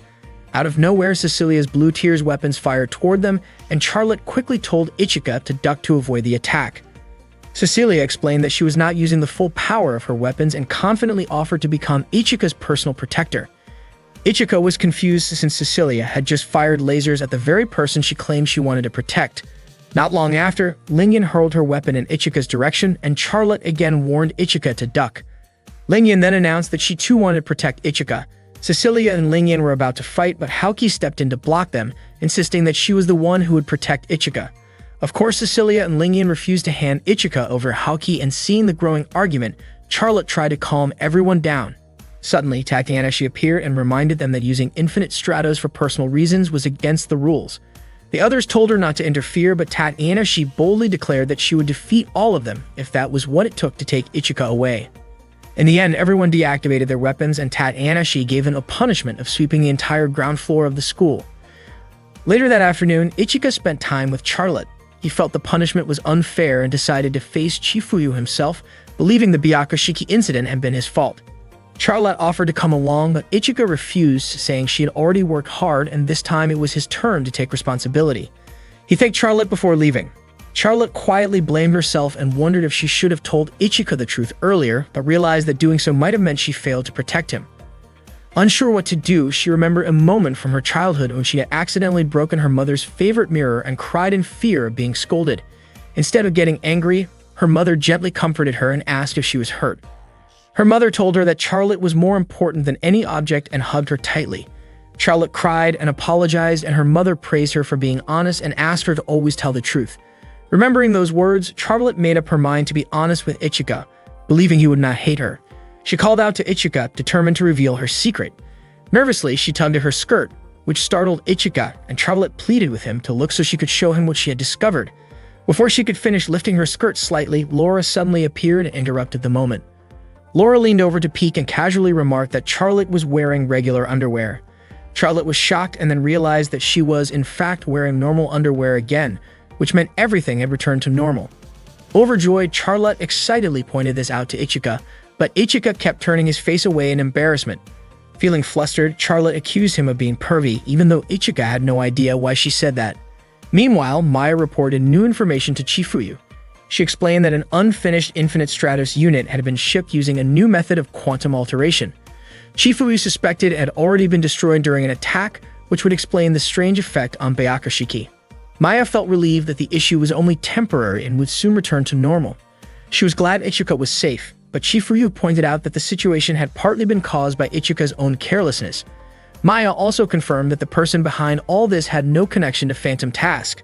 Back with Charlotte and Laura, Charlotte finally understood that her underwear had been undergoing quantum changes the entire day, and Laura, still puzzled, wondered why Charlotte hadn't just worn something different, joking about how even the Queen of France once said that if there were no regular undergarments, something else would have to do. One day, Kanzashi, the younger sister of Tatanashi, was checking an Infinite Stratos unit. She noticed that the unit's movement response felt sluggish, and the output of its core wasn't increasing either. Kanzashi couldn't figure out why and wondered if the type of unit might be the problem. She decided to stop working for the moment and headed back to her room. At that time, Tatanashi quietly watched her from outside the room. That morning, Kaoruko, the head of the school bulletin club, approached Ichika and Haoki to ask for their help. She explained that her older sister, who worked at a publishing company, wanted to interview them as Infinite Stratos pilots who each owned a personal unit. Kaoruko then showed them a magazine from the publisher where her sister worked. When Haoki opened the magazine, she pointed out that it didn't seem to have anything to do with Infinite Stratos.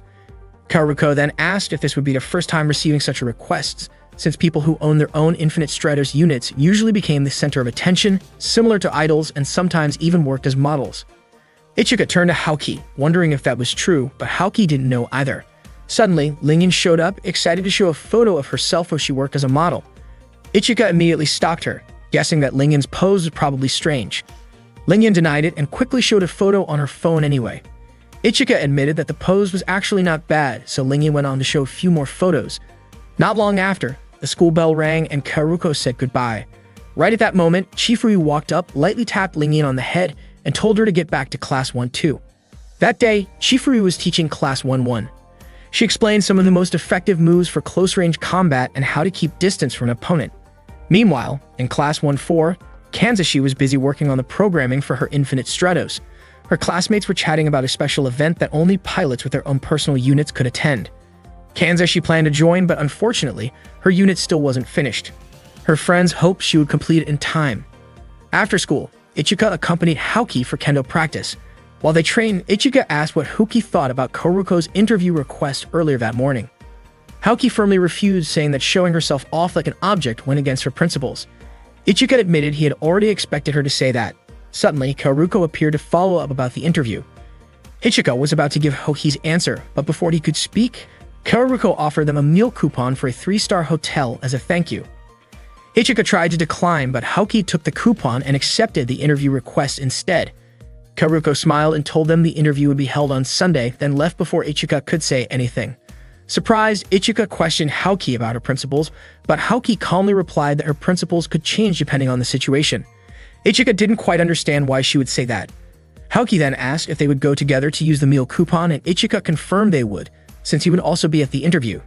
Haoki looked pleased and said she couldn't wait for the day to come. Meanwhile, Kanzashi was relaxing by watching an anime about a hero who saves a girl from danger. She quietly wished that someday a hero would also come to help and protect her. On Sunday morning, Ichika and Haoki went to meet Nagisako, Kaoruko's older sister, for the interview. Nagisako greeted them warmly and introduced herself as an assistant editor for Infinite Stripes magazine. Ichika and Haoki introduced themselves as well. Nagisako began the interview by asking Ichika how it felt to be the only male student at an all-girls school. Ichika admitted that it was sometimes difficult to find a restroom he could actually use. Nagisako laughed, saying that what her younger sister had told her about Ichika was true. She then turned to Haoki, asking how she felt when her older sister gave her a personal Infinite Stratos unit and whether she planned to become a national representative. Haoki expressed her gratitude for receiving a Katsubeki, but explained that for now, she wasn't interested in becoming a national representative, even though she had already received several offers. Nagisako then asked which of them was stronger. Haoki confidently stated that she was stronger, and Ichika agreed without hesitation. Nagisako commented that it was a little surprising for someone who was supposed to be a hero. Ichika quickly clarified that he wasn't a hero at all. He was just an ordinary soldier. Nagisako asked why he fought if he didn't see himself as a hero. After thinking for a moment, Ichika answered that he fought to protect his friends. Haoki was touched when she heard that. After the interview, Nagisako invited them to take part in a photo session. Haoki hurried into the changing room while imagining Ichika saying that he would protect her. The thought made her so excited that she lightly hit the locker in anticipation. When she saw the outfit prepared for the photo shoot, Haoki was surprised because it was more revealing than she expected. Still, she considered it a good opportunity. At that time, Ichika was already standing in front of the camera, ready for the shoot. Haoki walked out wearing a striking dress that looked more glamorous than her usual style. Ichika was captivated by how different she looked and told her the outfit suited her well. He also said that Hoki looked beautiful in it. Embarrassed yet happy to hear his compliment, Hoki quickly turned her back so he wouldn't see her smiling. Nagisako, the photographer, got ready to take pictures and asked them to sit closer together. For the next pose, Nagisako suggested Ichika put his arm around Hoki's waist to create a more mature look. Ichika was startled by the request but couldn't refuse, while Hoki blushed deeply as she moved closer to him. Both of them tried to hide their nervousness, but the pose made Nagisako very pleased. Next, Nagisako asked Hoki to place her arm around Ichika's neck. Hoki followed the instruction, and their eyes met as the camera clicked several times. After capturing a series of shots, Nagisako looked delighted with the results. Hoki and Ichika immediately stepped apart, both looking awkward after the close poses.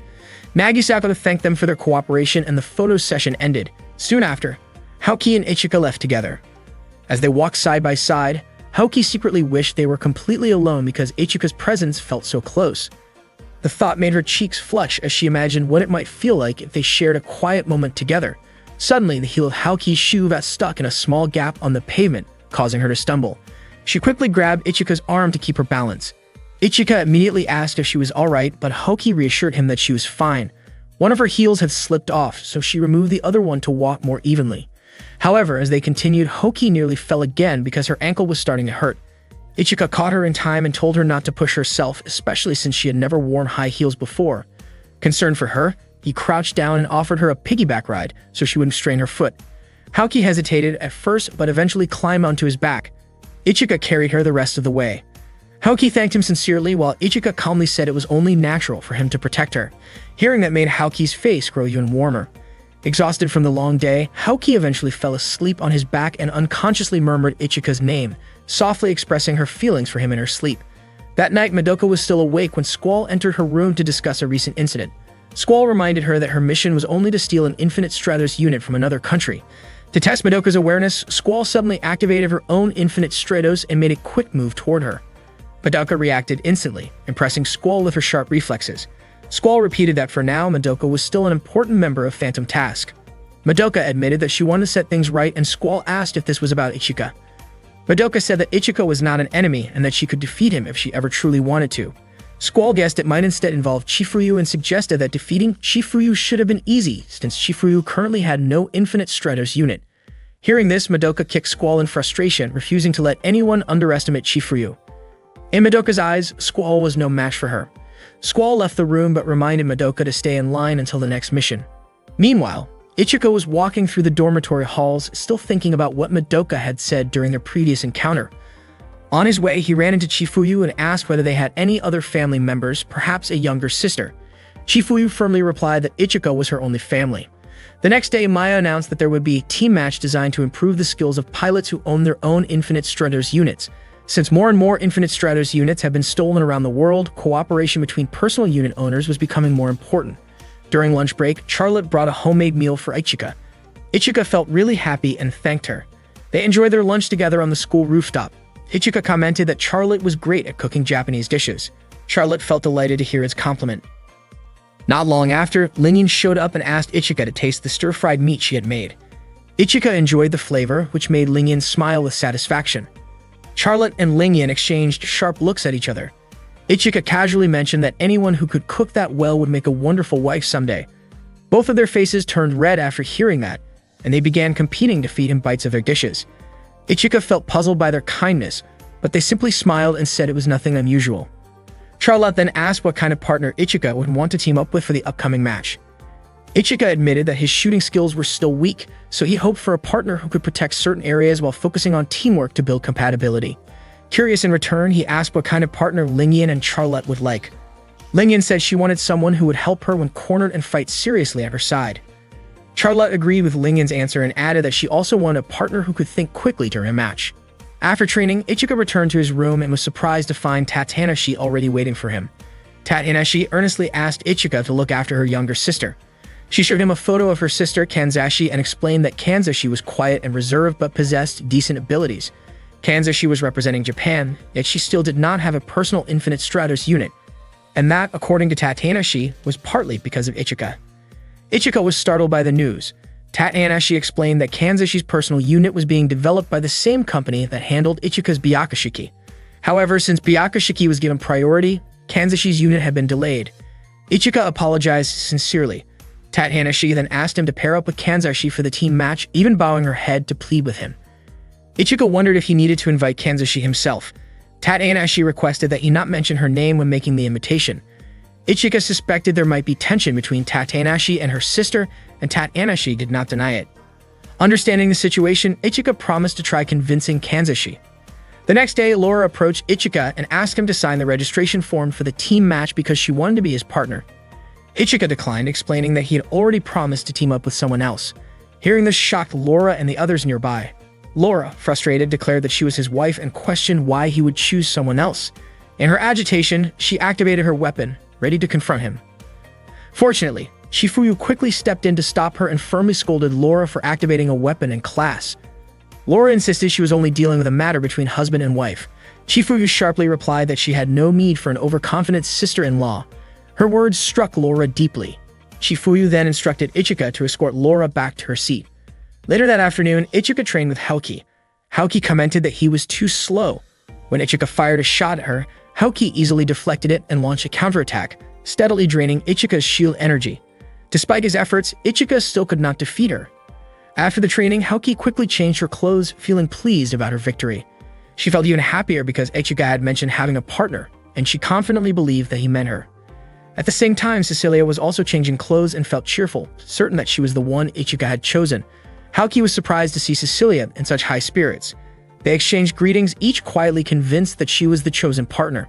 Both of them believed they had already won Ichika's heart. Meanwhile, Ichika headed to Class 1-4 to meet Kanzashi. Approaching her, he politely introduced himself. Kanzashi replied that she already knew who he was and asked what business he had with her. Ichika invited her to be his partner for the team match, but Kanzashi immediately refused. She even remarked that she technically had the right to scold him but would not bother because it was too tiring. Ichika felt awkward in response to her blunt attitude. Kanzashi was checking the readiness of her personal infinite Stratos, but no matter how many times she tried, it still wasn't finished. Every attempt ended with another error. She wondered if her machine might have been operational by now if Byakushiki didn't exist. That day, Ichika unexpectedly approached her to ask if she would team up with him for the upcoming group battle. Kanzashi ignored him and kept walking away, but Ichika refused to give up and continued following her. When he kept calling her by name, Kanzashi told him not to use her real name. Ichika tried calling her by her family name instead, but she rejected that too. In the end, he used a more generic greeting for a girl, but Kanzashi disliked that even more and told him it would be better to simply call her by her first name. Kanzashi asked why Ichika was so determined to partner with her. Remembering Tatanashi's message not to reveal that it was Tatanashi who suggested it, Ichika came up with the excuse that he wanted to see Kanzashi's personal infinite Stratos. Hearing this, Kanzashi suddenly slapped him and quickly left. Ichika was left confused, not understanding why she reacted that way. Later in his room, Ichika was sitting seriously in front of his computer when Tatanashi approached, surprising him. Tatanashi asked if he was looking for someone to fix something. Ichika explained that he was wondering if anyone could help with Kanzashi's personal infinite Stratos. Tatanashi told him it wouldn't be that easy, since Kanzashi was probably trying to assemble it by herself. Tatanashi was sure Kanzashi wanted to follow the same path she once did. This surprised Ichika, who hadn't known that Tatanashi had built her own infinite Stratos. Tatanashi explained that she was assisted by Karuko and students from the programming department during her project. Curious, Tatanashi asked how things were going between Ichika and Kanzashi. With a slightly embarrassed expression, Ichika admitted that Kanzashi had slapped him. Tatanashi was surprised, noting that Kanzashi usually wouldn't waste energy on something so pointless. Half joking, she wondered if Ichika might have done something inappropriate to upset her. Ichika firmly denied it, insisting he would never behave like that. Tatanashi, still intrigued, suggested that Kanzashi's unusual reaction might mean she had feelings for him. That night, Kanzashi watched anime in her room, still surprised at herself for slapping Ichika. The next day, Cecilia was busy with training. She wanted to make Ichika regret not choosing her as his partner. She successfully hit every target and felt confident that she would win the upcoming battle. Meanwhile, Eriko, Naji, and Yuko were talking about how Ichika kept asking Kanzashi to be his teammate, wondering why he was so persistent. At the same time, Lingyam was on a call, sending someone data on the impact of the cannon installed on her right arm. Lingyam was also frustrated with Ichika for not picking her as a partner and felt determined not to forgive him anytime soon. Elsewhere, Ichika continued to chase after Kanzashi, still asking her to be his teammate. Charlotte trained intensely so she could become a strong opponent for Ichika, soaring through the air with determination. Laura, also upset with Ichika, sharpened her throwing knives and hurled one toward a locker, accidentally hitting a photo of Ichika that was pinned there. Shocked by what she had done, she panicked and accidentally dropped several knives onto herself, though thankfully without serious harm. Haoki was also annoyed with Ichika and even considered giving him a sharp warning with her sword. She trained vigorously, swinging her blade again and again. During her practice, Tatiana-shi suddenly appeared and startled Haoki by giving her a playful squeeze on the shoulder. Surprised, Haoki demanded to know why Tatiana-shi was interrupting her training with a real sword. Tatiana-shi casually asked Haoki to partner with her for the group battle and began scanning Haoki's body with a device. With the scanner activated, Tatiana-shi was momentarily surprised by Haoki's physical stats, noting how impressive her development was. Haoki, irritated, scolded Tatiana-shi for paying attention to the wrong details and told her to stay focused. That evening, Kanzashi took a bath, reflecting on how long she had carried her burdens and how long it had been since she could look Tatiana-shi in the eye. Meanwhile, Tatiana-shi reviewed Haoki's information and was surprised to see that Haoki had jumped from a C rank to an S rank in a short time. She began wondering if Haoki might be the key to everything. The next day, Cecilia and Lingyan were at the Infinite Stratos maintenance room, asking for upgrades to make their units stronger than before. Soon after, Ichika arrived to ask if they had seen Kanzashi. Cecilia and Lingyan answered him coldly, leaving Ichika confused about why they were angry. Shortly after, Laura and Charlotte showed up and asked Ichika to step away from the doorway. Ichika began to suspect that everyone was tense because of the upcoming battle, and he realized that he, too, needed to get moving. At that time, Kanzashi was trying to activate her personal Infinite Stratos unit, Uchigen Nishiki. She was confident everything would go well. Kanzashi launched her Infinite Stratos into the training arena and managed to fly it steadily, reaching a good height and distance. After that, she tried connecting the hypersensor. There were no issues with the stabilizer thrusters. She adjusted the tilt angle, shifted the gravity controls 6 centimeters away from the main computer to avoid the pitch interference zone, and reactivated the stabilizers on the legs. The machine shot forward at high speed. Not long after, Ichika arrived at the training arena. He spotted Kanzashi flying her Infinite Stratos, but suddenly an explosion burst from the lower part of Kanzashi's unit. Her flight became unstable, and the emergency controls failed to activate. Kanzashi had no idea why it happened. Seeing her about to fall, Ichika immediately activated Byakushiki and rushed to her side. While losing control, Kanzashi thought about how she still hadn't surpassed her older sister and quietly admitted to herself that she felt inadequate. Ichika caught Kanzashi in midair, and the two of them landed safely. Kanzashi was shocked to realize that Ichika was the one who saved her, while Ichika himself had taken quite a hard impact. He was relieved to see that Kanzashi was unharmed. Ichika had already sensed that something like this might happen, which was why he said they needed to report the incident. Kanzashi apologized, believing it was all her fault. But Ichika reassured her, explaining that the problem came from her Infinite Stratos unit, not from her actions. With her face turning red, Kanzashi thanked Ichika for saving her. Ichika smiled and said it was only natural to help. Afterward, Ichika invited Kanzashi to eat with him. When their food arrived, they enjoyed the meal together. Ichika noticed Kanzashi dipping her tempura completely into the broth and teased that if Laura were there, she would probably start a playful argument, since Laura loved keeping food crunchy. Kanzashi simply preferred her food fully soaked in flavor. Ichika then offered Kanzashi a piece of his freshly fried chicken nanban. Kanzashi hesitated and blushed, but slowly opened her mouth to accept the bite.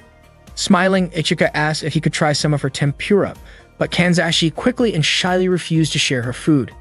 Later in class, Kanzashi couldn't stop thinking about why she had allowed Ichika to feed her, which felt almost like an indirect kiss.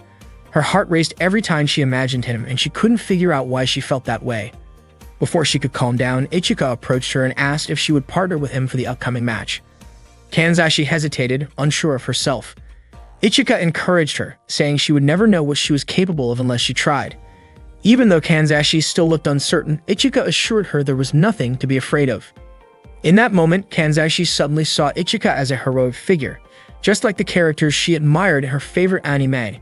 Gathering her courage, Kanzashi shook his hand, accepting his invitation to be his partner in the battle. Ichika's face lit up with excitement, and he immediately suggested they go to the faculty office to officially register their team for the group match. That evening, Ichika asked Kanzashi how far she had progressed with her Infinite Stratos adjustments. Kanzashi admitted that some of the weapons still needed fine-tuning and that she hadn't tested them yet. The high-explosive multi-lock-on missiles required maintenance, and the particle cannon wasn't ready either. Ichika mentioned they might be able to use Byakushiki's data to help and offered to assist her. He encouraged her by saying they had to do everything they could to be prepared. Kanzashi felt nervous, but also moved by his kindness. Meanwhile, Haoki and Tatanashi had just finished their own training session. Tatanashi cheerfully invited Haoki to join her for a relaxing bath. Haoki couldn't refuse as Tatanashi playfully grabbed her hand. Watching this, Haoki was reminded of how her older sister used to pull her along in the same way, though those memories were bittersweet. As they enjoyed the warm water, Tatanashi asked what was on Haoki's mind. Haoki admitted she was thinking about her sister, Thabane. Tatanashi asked if Haoki kept her distance from Thabane. Haoki explained that she didn't dislike her sister at all and was actually grateful that Thabane had given her a personal infinite Stratos. Tatanashi was happy to hear that and said families should stay close even if she felt she had no right to say it because she herself wasn't close to her own younger sister. Haoki confessed that she never really knew what Thabane was thinking. Tatanashi suggested that perhaps Haoki was simply afraid of the unknown. She admitted that she felt the same way about her own family. Even so, Tatanashi was certain that Thabane truly cared for Haoki. Meanwhile, Ichika mentioned that they might need to ask the maintenance team for help since the match would start soon. Kanzashi agreed, and after that, Ichika invited Kanzashi to head home. Kanzashi asked him not to address her so formally, then quickly ran off, leaving Ichika confused about her sudden reaction. Back in her room, Kanzashi's heart was still racing. She could hardly believe she had managed to say that. Kanzashi started to realize that she might be falling in love with Ichika. The next day, Kaoruko, Hane, and the others came to help Ichika and Kanzashi. Kaoruko reminded Ichika not to forget about the promise to go on a date with her. Hane approached Kanzashi and assured her that she would do her best to support her. They began working together and Ichika stayed busy helping everyone. He fetched a wrench and a high-frequency blade, brought over a data scanner and an ultrasonic wave checker, delivered drinks, and even fed Hane a piece of cake. Someone even asked him to buy shampoo from the school store. After a full day of teamwork, it finally completed the task successfully. Kanzashi felt deeply grateful. She knew she could never have done it on her own, so she sincerely thanked everyone. Kaoruko told Kanzashi not to worry about it because she and the others already considered Kanzashi their friend. After that, Kaoruko and the rest said their goodbyes and headed home. Ichika commented that everything seemed to be going smoothly and Kanzashi admitted that it was thanks to everyone's help. Ichika encouraged Kanzashi to give her best during the upcoming match. Later, when Ichika returned to his room, he was surprised to find Tatanashi there as if she owned the place. Tatanashi asked Ichika to give her a massage. Though hesitant, Ichika agreed. While he helped her, Tatanashi suddenly asked whether Ichika had a good relationship with his older sister, Chifuyu. Ichika was puzzled by the sudden question. Tatanashi explained that Chifuyu's strict and firm attitude toward Ichika actually showed how much she cared about him. Her seriousness meant that Ichika was precious and special to her, and she did not want anything bad to happen to him in dangerous situations. Then, in a playful attempt to tease him, Tatanashi jokingly asked Ichika to massage her back. Ichika was startled by the unexpected request, but quickly realized that Tatanashi only wanted to see his reaction. Meanwhile, Kanzashi was on her way to Ichika's room carrying a cake she had made. Her heart pounded as she wondered if he would like it. But when she arrived near his door, she saw Ichika with Tatanashi and overheard their conversation. Tatanashi was asking Ichika about the condition of Kanzashi's infinite Stratos and whether everything was progressing well. Kanzashi was shocked to hear this, especially when she learned that the data for her infinite Stratos actually came from Tatanashi. It dawned on her that Ichika's efforts to help her were because Tatanashi had instructed him. Hurt and surprised, Kanzashi quickly turned away and ran off, leaving the cake behind. Back in her room, Kanzashi cried uncontrollably, overwhelmed by the realization that she was still relying on her older sister more than she had thought.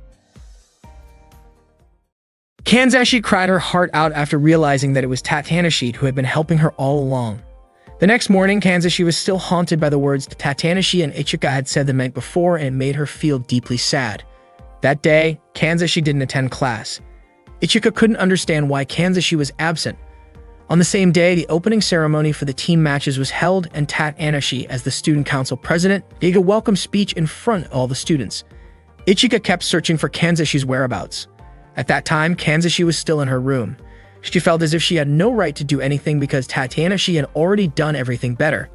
Kanzashi wanted so badly to prove herself, but she kept remembering Tatanashi's words that made her feel like she would remain useless forever. Kanzashi realized that she probably could never surpass Tatenashi, and the thought made her want to leave. Meanwhile, Tatenashi continued her welcome speech as Ichika searched around the school for Kanzashi. After the speech, Tatenashi announced the schedule for the team matches.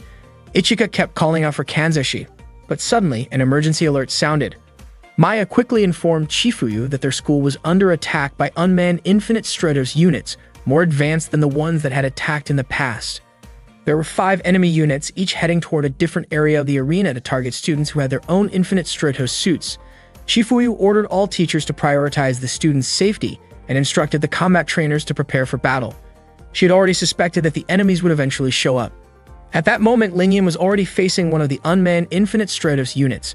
She fired her weapon at it, but her attacks seemed to have no effect. Lingyan couldn't understand why. Cecilia called for Lingyan to fall back and then launch a long-range attack, but the unmanned unit quickly dodged and countered with an even stronger blast. At the same time, Laura charged in with her blade, striking the enemy. When the unmanned unit prepared to shoot Laura at close range, Charlotte rushed in and blocked the attack to protect her. Suddenly, one of the unmanned Infinite Stratos units approached Kanzashi. Terrified, Kanzashi froze as the machine drew closer. She desperately wished someone would help her. As the unmanned unit reached out to capture her, Kanzashi screamed for Ichika. Ichika appeared just in time, blocking the attack. He asked if Kanzashi was okay, but the unmanned unit was already powering up its weapon.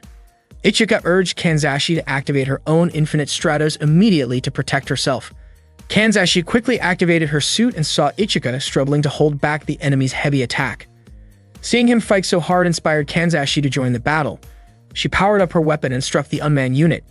Together, she and Ichika forced it back toward the arena. Meanwhile, Hoki was locked in a fierce fight with another unmanned unit. Tatenashi rushed in to help, driving her weapon into the machine's armor, but it was tough and resistant. She called out to Hoki to activate the weapon mounted on her back and push with all her strength. Working together, they managed to corner the unmanned unit against a wall. The enemy tried to break free from Tatenashi's piercing strike, but she kept pressing forward and urged Hoki to keep pushing so they could break through the armor. Tatenashi unleashed a powerful blast with her weapon and arm-mounted cannons. Hoki saw the danger in such a high-risk move and hesitated, but at that moment, the unmanned unit managed to strike Tatenashi, wounding her. Gritting her teeth through the pain, Tatenashi told Hoki to give everything. She had to hold the line so she wouldn't get hit again. Tatenashi assured Hoki that she wouldn't die and then activated the strongest attack of her mysterious lady's suit, the Misteltane's spear. Hoki shouted for her to stop, but Tatenashi launched the attack anyway, creating a massive explosion. The sound of the explosion immediately worried Ichika, who feared for Hoki and the others. Kanzashi kept fighting her opponent with determination. She told Ichika she could handle this enemy herself and urged him to check on the other gates. Ichika nodded and quickly left. Kanzashi prepared to finish the unmanned unit, vowing not to let it escape before she defeated it. Meanwhile, Maya detected an unknown energy signature inside the enemy units. A strange energy was interfering with the protective shields and could even disable absolute defenses. Shifuyu identified the attackers as anti-Infinite Stratos units, machines specifically built to fight Infinite Stratos suits. While Kanzashi continued her battle, she suddenly spotted Tatenashi's body lying motionless among the rubble. Shocked and horrified, Kanzashi screamed. Overcome with emotion, she attacked the unmanned unit with everything she had. During the fierce fight, Kanzashi's weapon was knocked away, but she refused to give up. She kept firing relentlessly, driving the enemy to the ground and landing a powerful strike that triggered a massive explosion, finally breaking both of the unmanned unit's arms.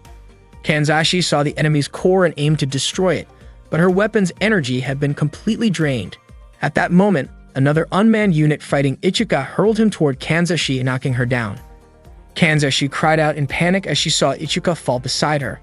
The enemy slowly advanced toward her. Frozen in fear, Kanzashi felt a crushing sense of helplessness, as if there was nothing she could do to stop it. Meanwhile, the severed arm of the unmanned Infinite Stratos reattached itself. Kanzashi realized how powerless she was because she couldn't help Ichika. All she could do was watch as the unmanned Infinite Stratos grabbed Ichika and slammed him to the ground over and over again. Guilt washed over her as she thought about being born into a world where heroes didn't exist. The unmanned Infinite Stratos prepared to throw Ichika toward her, but suddenly blood splattered in front of Kanzashi. Tatenashi had arrived just in time to protect her. Kanzashi watched in shock as Tatenashi's wounded body fell to the ground in front of her. Kanzashi cried out for her older sister, calling to her deep within her subconscious. Tatenashi turned her head slightly and said it had been a long time since Kanzashi had called her that way.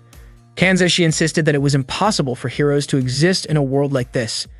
Ichika said there was no such thing as a perfect hero. In his view, a hero wasn't someone who never cried or laughed. He explained that he was only human, capable of laughing, crying, and even losing sometimes, but he would never give up. He was simply a person who kept fighting without running away. Kanzashi asked if he wasn't afraid of dying. Ichika admitted that of course he was afraid, but if he chose to run away, he felt he would no longer be true to himself. Hearing this, Kanzashi broke down in tears and admitted that she had been a coward. Tadanashi comforted her, telling her that it was okay to be weak, flawed, fearful, or even imperfect, as being human meant accepting those sides of oneself. Deeply moved by her sister's words, Kanzashi listened as Tadanashi encouraged her to embrace her weaknesses. If Kanzashi could accept herself, she would find the strength to stand because she was human and she was also the younger sister Tadanashi was so proud of. Supporting Tadanashi's body, Kanzashi promised to fight back against the enemies attacking them. Tadanashi handed her a protective charm, her own aqua crystal, and cheered Kanzashi on, urging her to fight alongside the other first-year students. Meanwhile, Haoki continued battling the unmanned Infinite Stratos, calling out desperately to Ichika. Hearing her voice, Ichika slowly regained consciousness.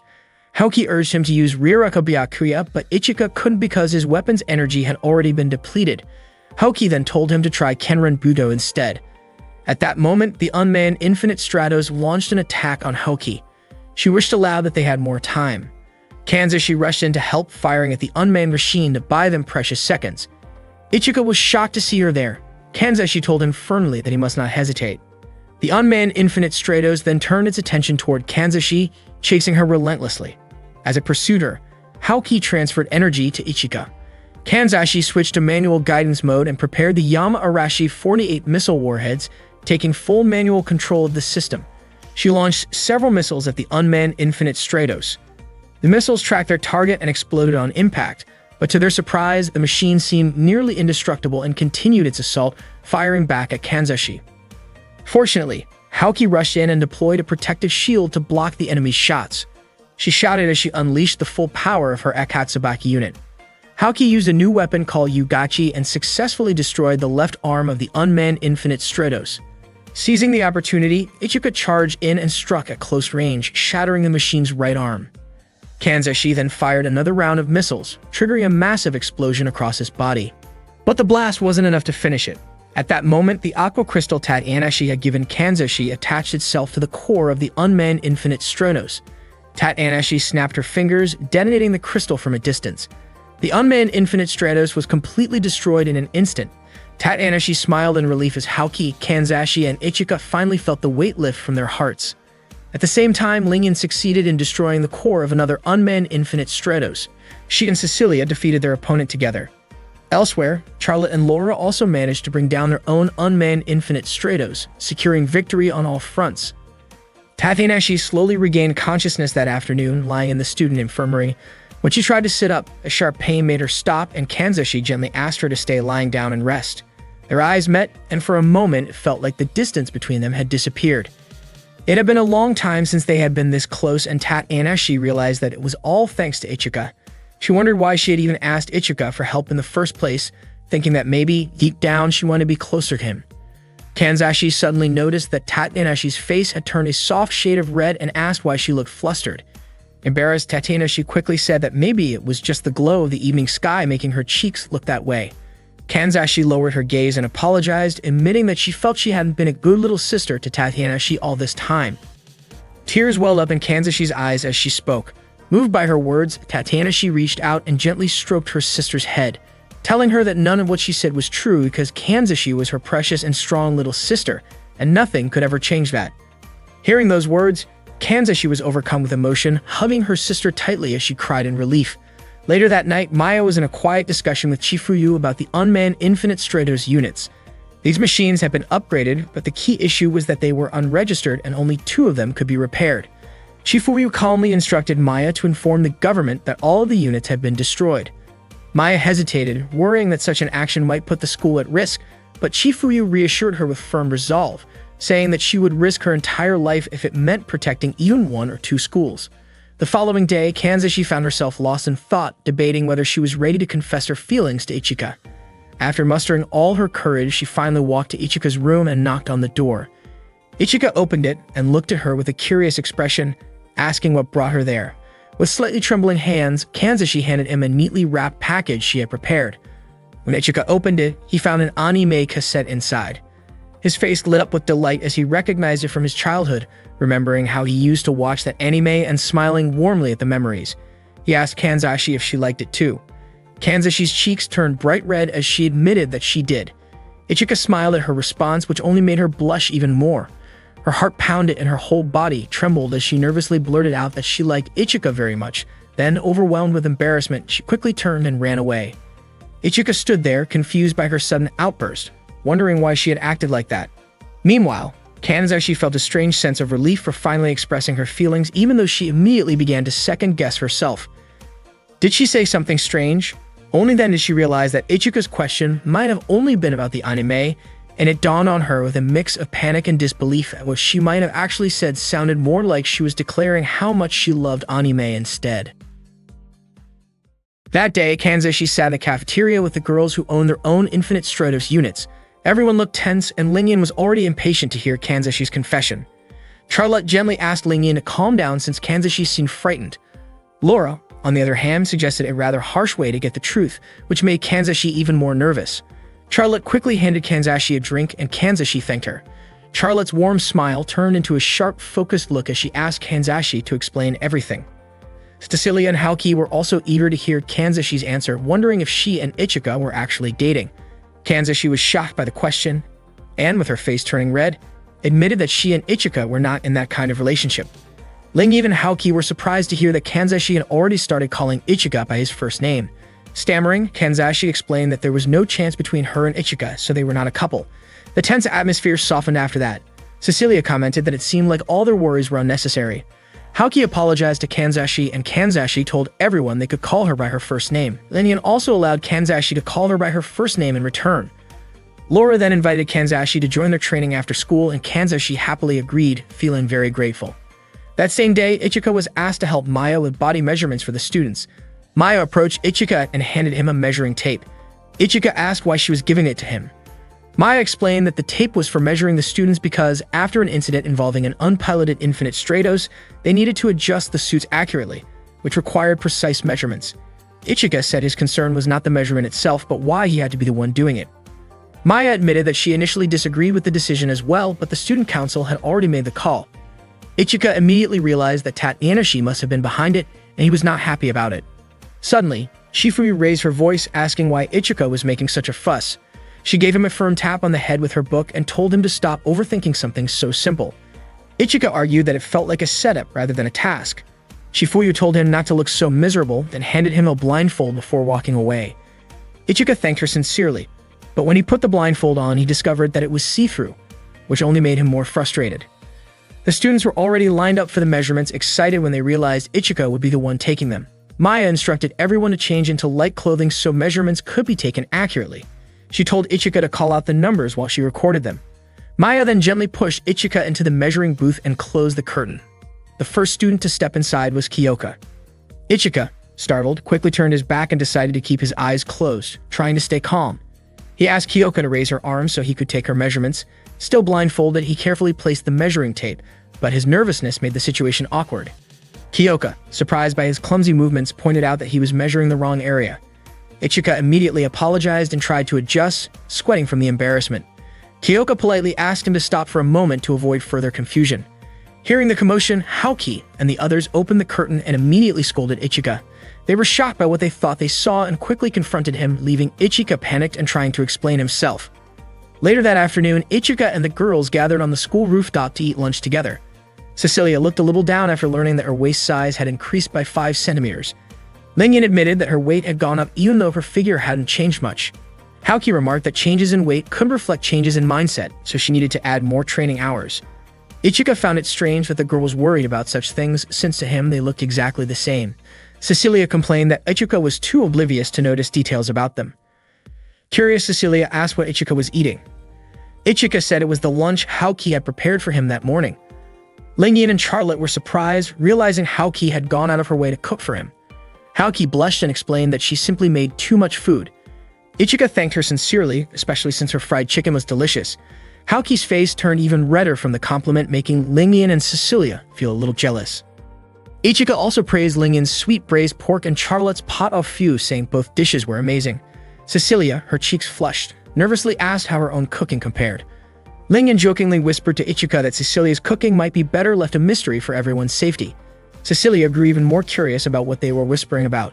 Not long after, Charlotte and Laura arrived, bringing Kanzashi along with them. Ichika immediately invited Kanzashi to sit next to him. Cecilia looked slightly sad, realizing that Ichika still hadn't said anything about her cooking. Cecilia went to see Haoki at night to learn how to cook authentic Japanese dishes, especially the kind of homemade lunch that Haoki always prepared so deliciously. Haoki was happy to teach her. Cecilia even brought a high-quality capon chicken from the city of Brest, but Haoki said she still had plenty of meat in stock, so they did not need to use the chicken. She kindly asked Cecilia to take it back, and Cecilia decided she would save the chicken for Christmas instead.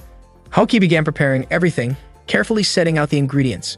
For the first step, she showed Cecilia how to cut the chicken thighs into bite-sized pieces and sprinkle them with a bit of salt. She asked Cecilia to mince garlic and ginger, but Cecilia accidentally dropped them.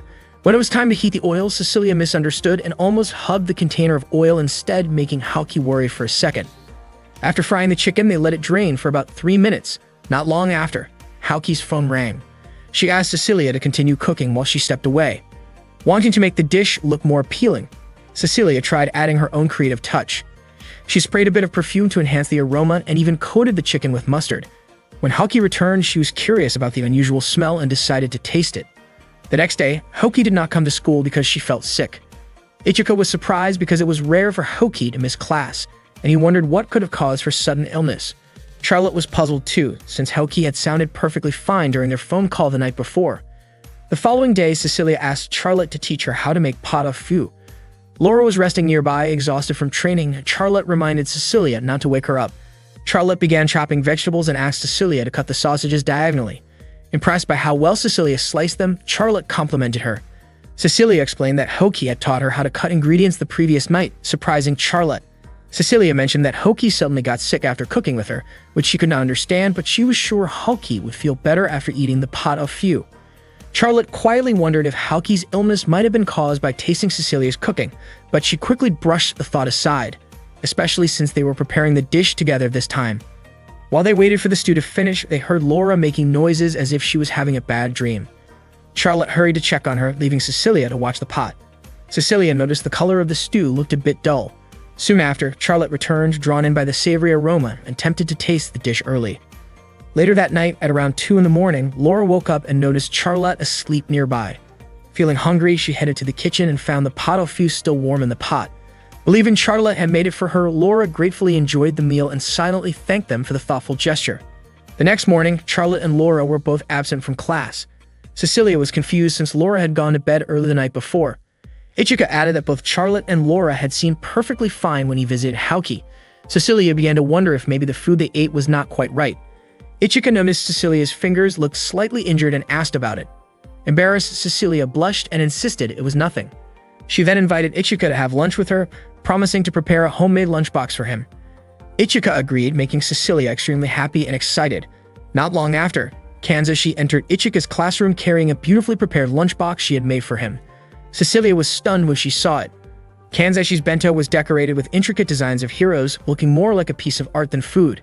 Cecilia immediately realized she could never create something so perfectly detailed. Later that night, Cecilia visited Lingyan to ask her to teach her how to make sweet and sour pork. Lingyan hesitated, joking that cooking with Cecilia might be a disaster waiting to happen. She even said she did not want to risk her life over a cooking session. But Cecilia kept pleading, explaining that Lingyan was the only one she could count on. Lingyan admitted that she herself had once struggled with cooking, so she understood Cecilia's frustration. Still, she warned that Cecilia's dishes were unpredictable and could be dangerous if she was not careful. When Lingyan noticed Cecilia's fingers covered in small cuts, Cecilia admitted they were from practicing her knife skills and assured her it was no big deal. Feeling sympathetic, Lingyan finally agreed to help, but only if Cecilia promised to taste her own cooking first. They started preparing the dish together. Cecilia successfully fried the pork and began stir-frying the vegetables. Lingyan explained that Chinese cooking relied heavily on high heat for the best flavor, but unfortunately, their kitchen equipment could not reach the temperature needed. Suddenly, Charlotte appeared and tried using her unique ability to boost the heat, but instead, she accidentally caused a small explosion in Lingyan's kitchen, leaving everyone startled and speechless. The next day, Cecilia met Ichika on the rooftop to apologize for an unexpected accident. She explained that her cooking had exploded for some reason, leaving Ichika completely confused about how that could even happen.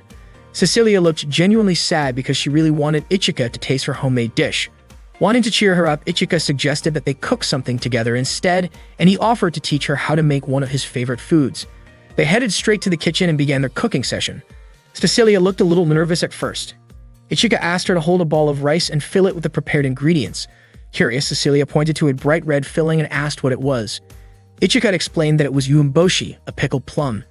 He gave her a small bite so she could try it, and Cecilia was surprised by its sharp, tangy flavor. Ichika then guided her to shape the rice into a neat triangle.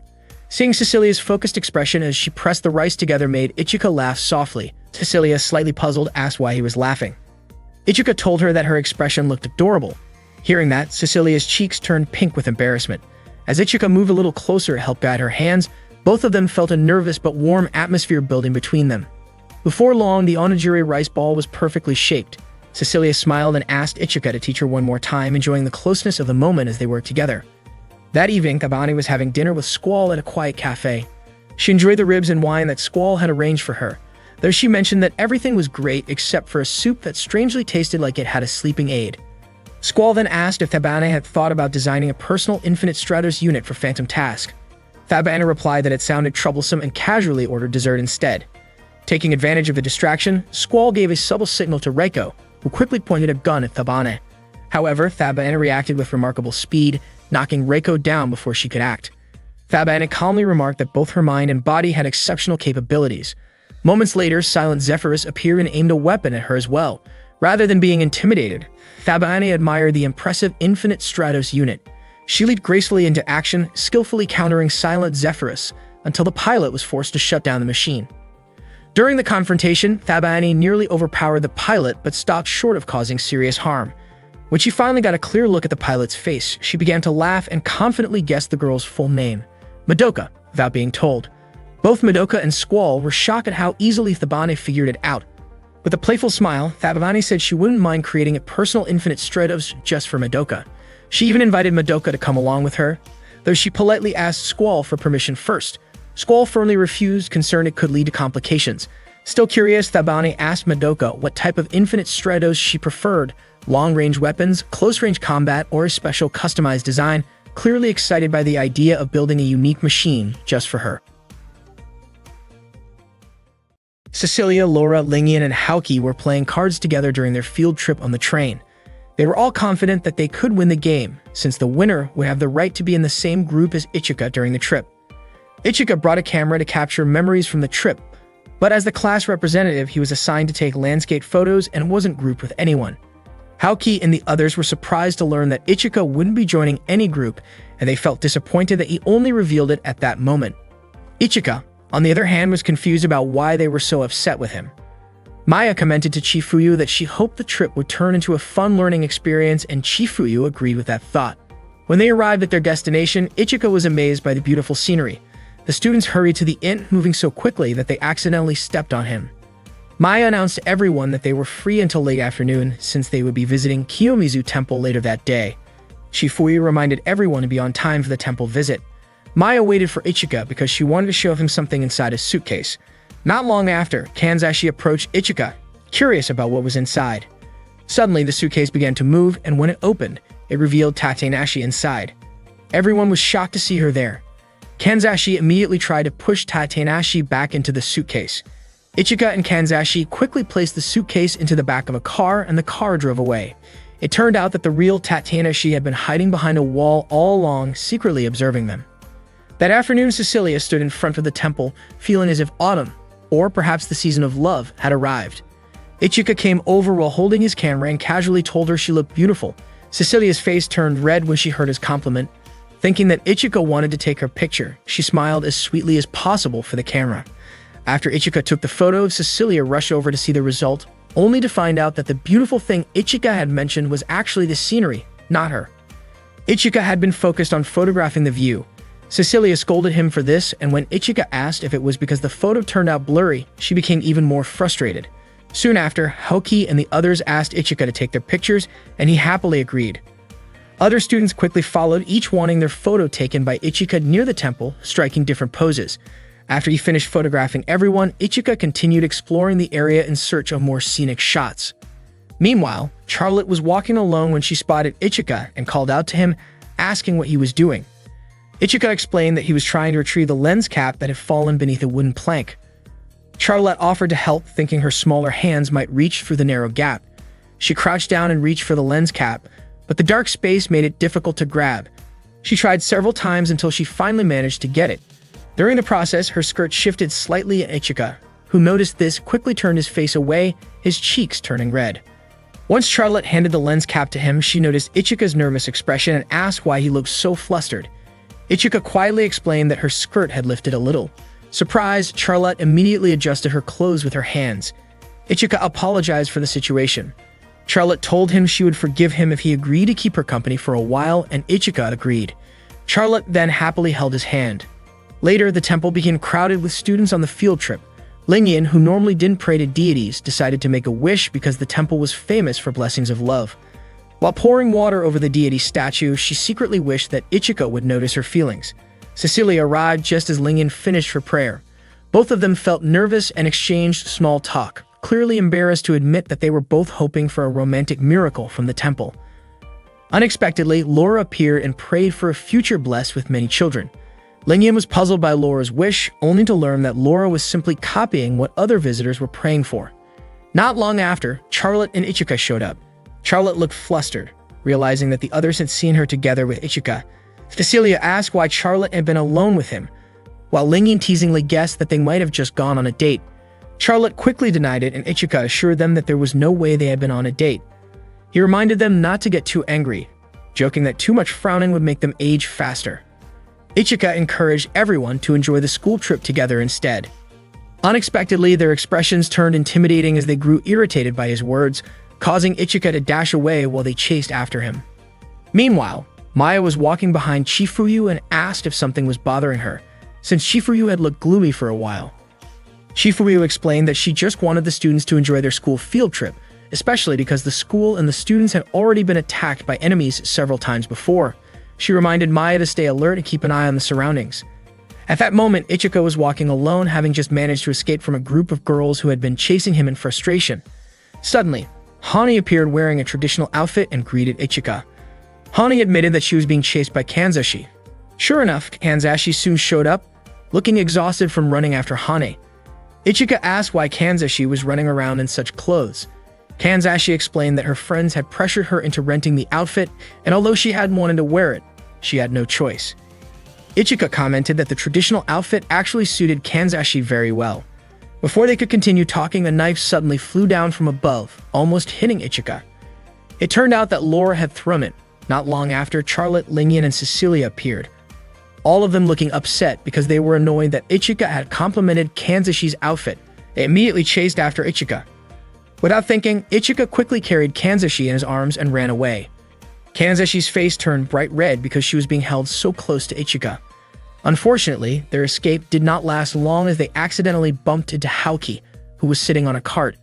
Seeing Ichika holding Kanzashi in such a way made Haoki annoyed with him. Later, they went to a small cafe with a stunning view. Cecilia happily enjoyed her meal and thanked Ichika for treating them. Ichika was surprised and asked why he was the one paying for everyone. Lingyan replied that he should be grateful because this way they were willing to forgive him. Lingyan also mentioned that she didn't expect Haoki to know such a beautiful place. Haoki smiled even though the real reason she found the cafe was because she had wanted to eat there alone with Ichika. Kanzashi also enjoyed her meal and loved the taste. Ichika noticed Laura staring at her food without eating. Curious, Laura asked what the dish was called. Charlotte explained that it was a traditional sweet called wagashi. Ichika offered one to Laura.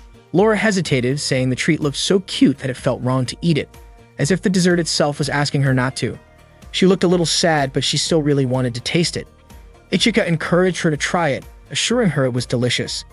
Laura finally took a bite and immediately found the taste amazing.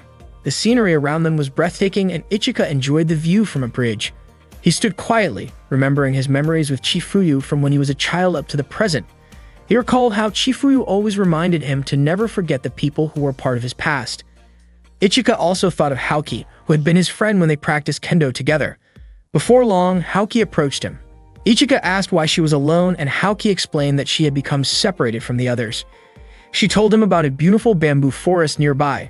Since Ichika hadn't been there yet, he invited Haoki to go together. Haoki's face lit up happily as she accepted. Walking side by side through the bamboo forest, Haoki said the place felt calming, and Ichika agreed. Haoki admitted that she had wanted to visit this spot with Ichika for a long time. Ichika remembered how, when they were younger, they often walked together after kendo practice. Haoki blushed as she recalled those times. Ichika said he missed those days too, but then his mind suddenly drifted to the image of someone else. Haoki noticed his distracted look and asked why he seemed different. Ichika said it was nothing and asked if he could take a photo of her. Just as he was about to take the picture, Squall appeared and offered to take one of the two of them together instead. Ichika handed the camera to Squall, and as he and Haoki stood close to each other, Squall snapped the photo. They thanked her afterward. Squall remarked that Ichika and Haoki looked like a great match. Before leaving, Squall called Ichika by name, which surprised him because he had never met her before and couldn't figure out how she knew who he was. That evening, the students visited the Kiyomizu Temple, which stood 13 meters high on the mountainside and was supported by 139 pillars known as the Pillars of the Underworld. The students were amazed by the breathtaking view. Charlotte and Cecilia both commented on how stunning the scenery was. Maya reminded everyone to gather at the monorail stop when it was time to leave. Ichika noticed Chifuyu standing off to the side, lost in thought, and he quietly took a picture of her. Chifuyu caught him in the act and pointed out that taking photos of a woman without permission was not very polite. Ichika apologized, but to his surprise, Chifuyu asked if she could have a copy of the picture. Charlotte approached Ichika and asked to see the photos he had taken earlier.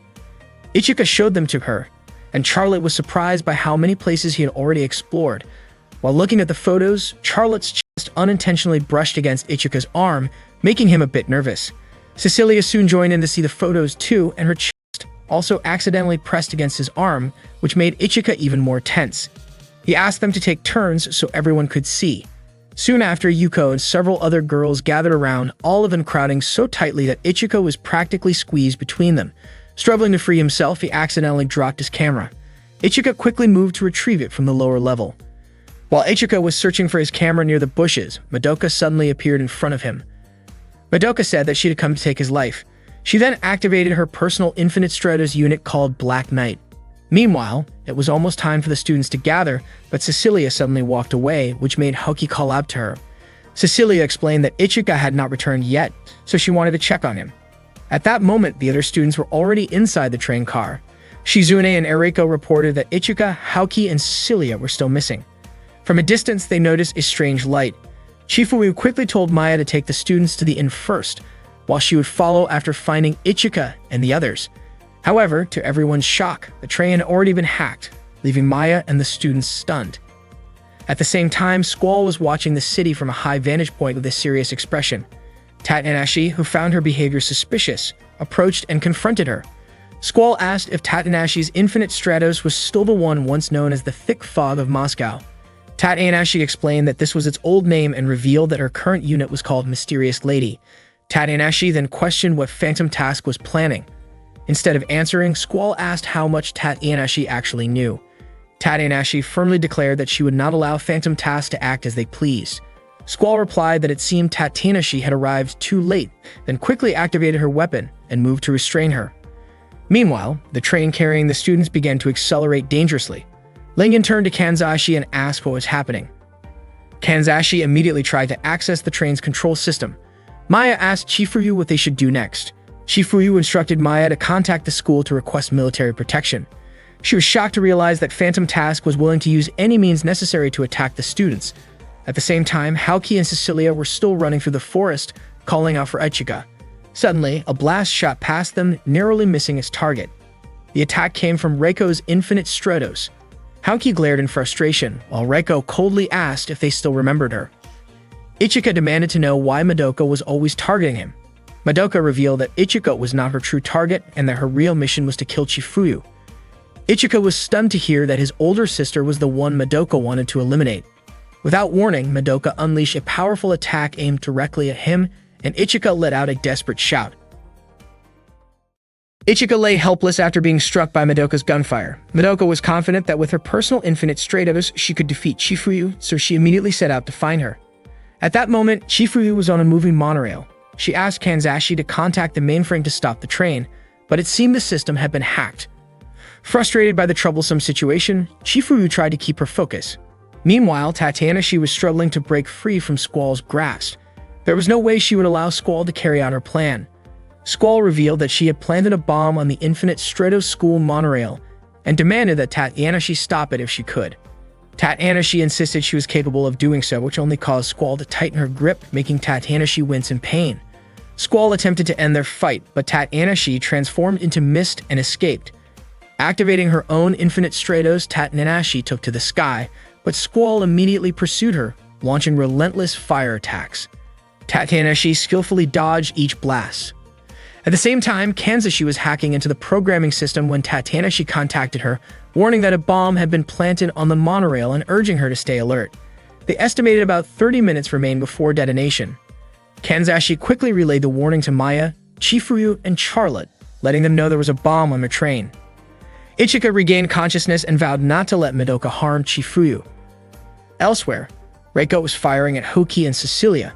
Haoki activated Akatsubaki while Cecilia activated Blue Tears, and both immediately took flight to dodge Reiko's attacks. Madoka, still searching for Chifuyu, locked onto her location and prepared to move in, but a military unit arrived and opened fire on her. Madoka retaliated by striking back at the soldiers. Inside the monorail, Maya monitored the situation from her console and informed Chifuyu that a massive energy signal was heading toward the train while firing at the Infinite Stratos troops. Laura and Cecilia requested permission to engage, but Chifuyu ordered them to remain inside the train. Surprised by the command, Laura questioned the decision, yet Chifuyu firmly told them to stay calm and wait for her instructions. With 17 minutes left before the bomb could explode, Kanzashi continued to work on the system hack. Haoki and Cecilia kept fighting Reiko, but Haoki urged Cecilia to head for the monorail with her. Refusing to let them escape, Reiko fired again, striking Cecilia and forcing her downward. Recovering quickly, Cecilia regrouped with Haoki, and the two accelerated toward the train with Reiko in pursuit. Meanwhile, Tatiana was still battling Squall while dodging her shots. Unfortunately, Squall's strength was overwhelming, and she managed to pin Tatiana down, knocking her into the river. Madoka continued attacking the soldiers while tracking the monorail carrying Chifuyu. Maya reported that the enemy's Infinite Stratos was closing in fast. Chifuyu and the others spotted the black armored unit approaching through the window. Madoka unleashed a powerful blast at the train, but Ichika intercepted it just in time. Shocked to see him alive, Madoka could not believe her eyes. Ichika declared that he would not fall to such an attack and refused to let her advance any further. The two began their fierce battle. Ichika informed Chifuyu that he would handle Madoka, and Chifuyu warned him about the bomb, reminding him that only 10 minutes remained. Lingian and the others grew anxious for Ichika's safety, but he urged everyone to stay put and remain safe. Reiko continued chasing Haoki and Cecilia, forcing Haoki to report to Ichika that she and Cecilia would join the fight. Reiko's gunfire kept pressing Haoki, who darted through the air to evade the blasts. At the same time, Ichika flew over the river, dodging Madoka's relentless attacks. Madoka laughed loudly, amused at Ichika's struggle to keep up. Ichika retaliated with his own counterattacks, though some of Madoka's shots grazed the monorail itself. Finally, Kanzashi succeeded in unlocking the system. Chifuyu immediately ordered everyone with personal Infinite Stratos units to stop the monorail before time ran out. As the remaining minutes ticked away, Reiko continued her assault on Haoki. Haoki pushed Reiko back and forced her to the ground, calling on Cecilia to finish the fight. Cecilia then launched a long-range shot directly at Reiko, successfully defeating her. With their enemy down, Haoki and Cecilia quickly headed toward the monorail to assist the others. Ichika kept trying to shoot at Madoka, and none of his attacks managed to land. Madoka laughed at him, and the two of them switched to close-range sword combat. Ichika declared that a little brother who could not protect his older sister was not a real man.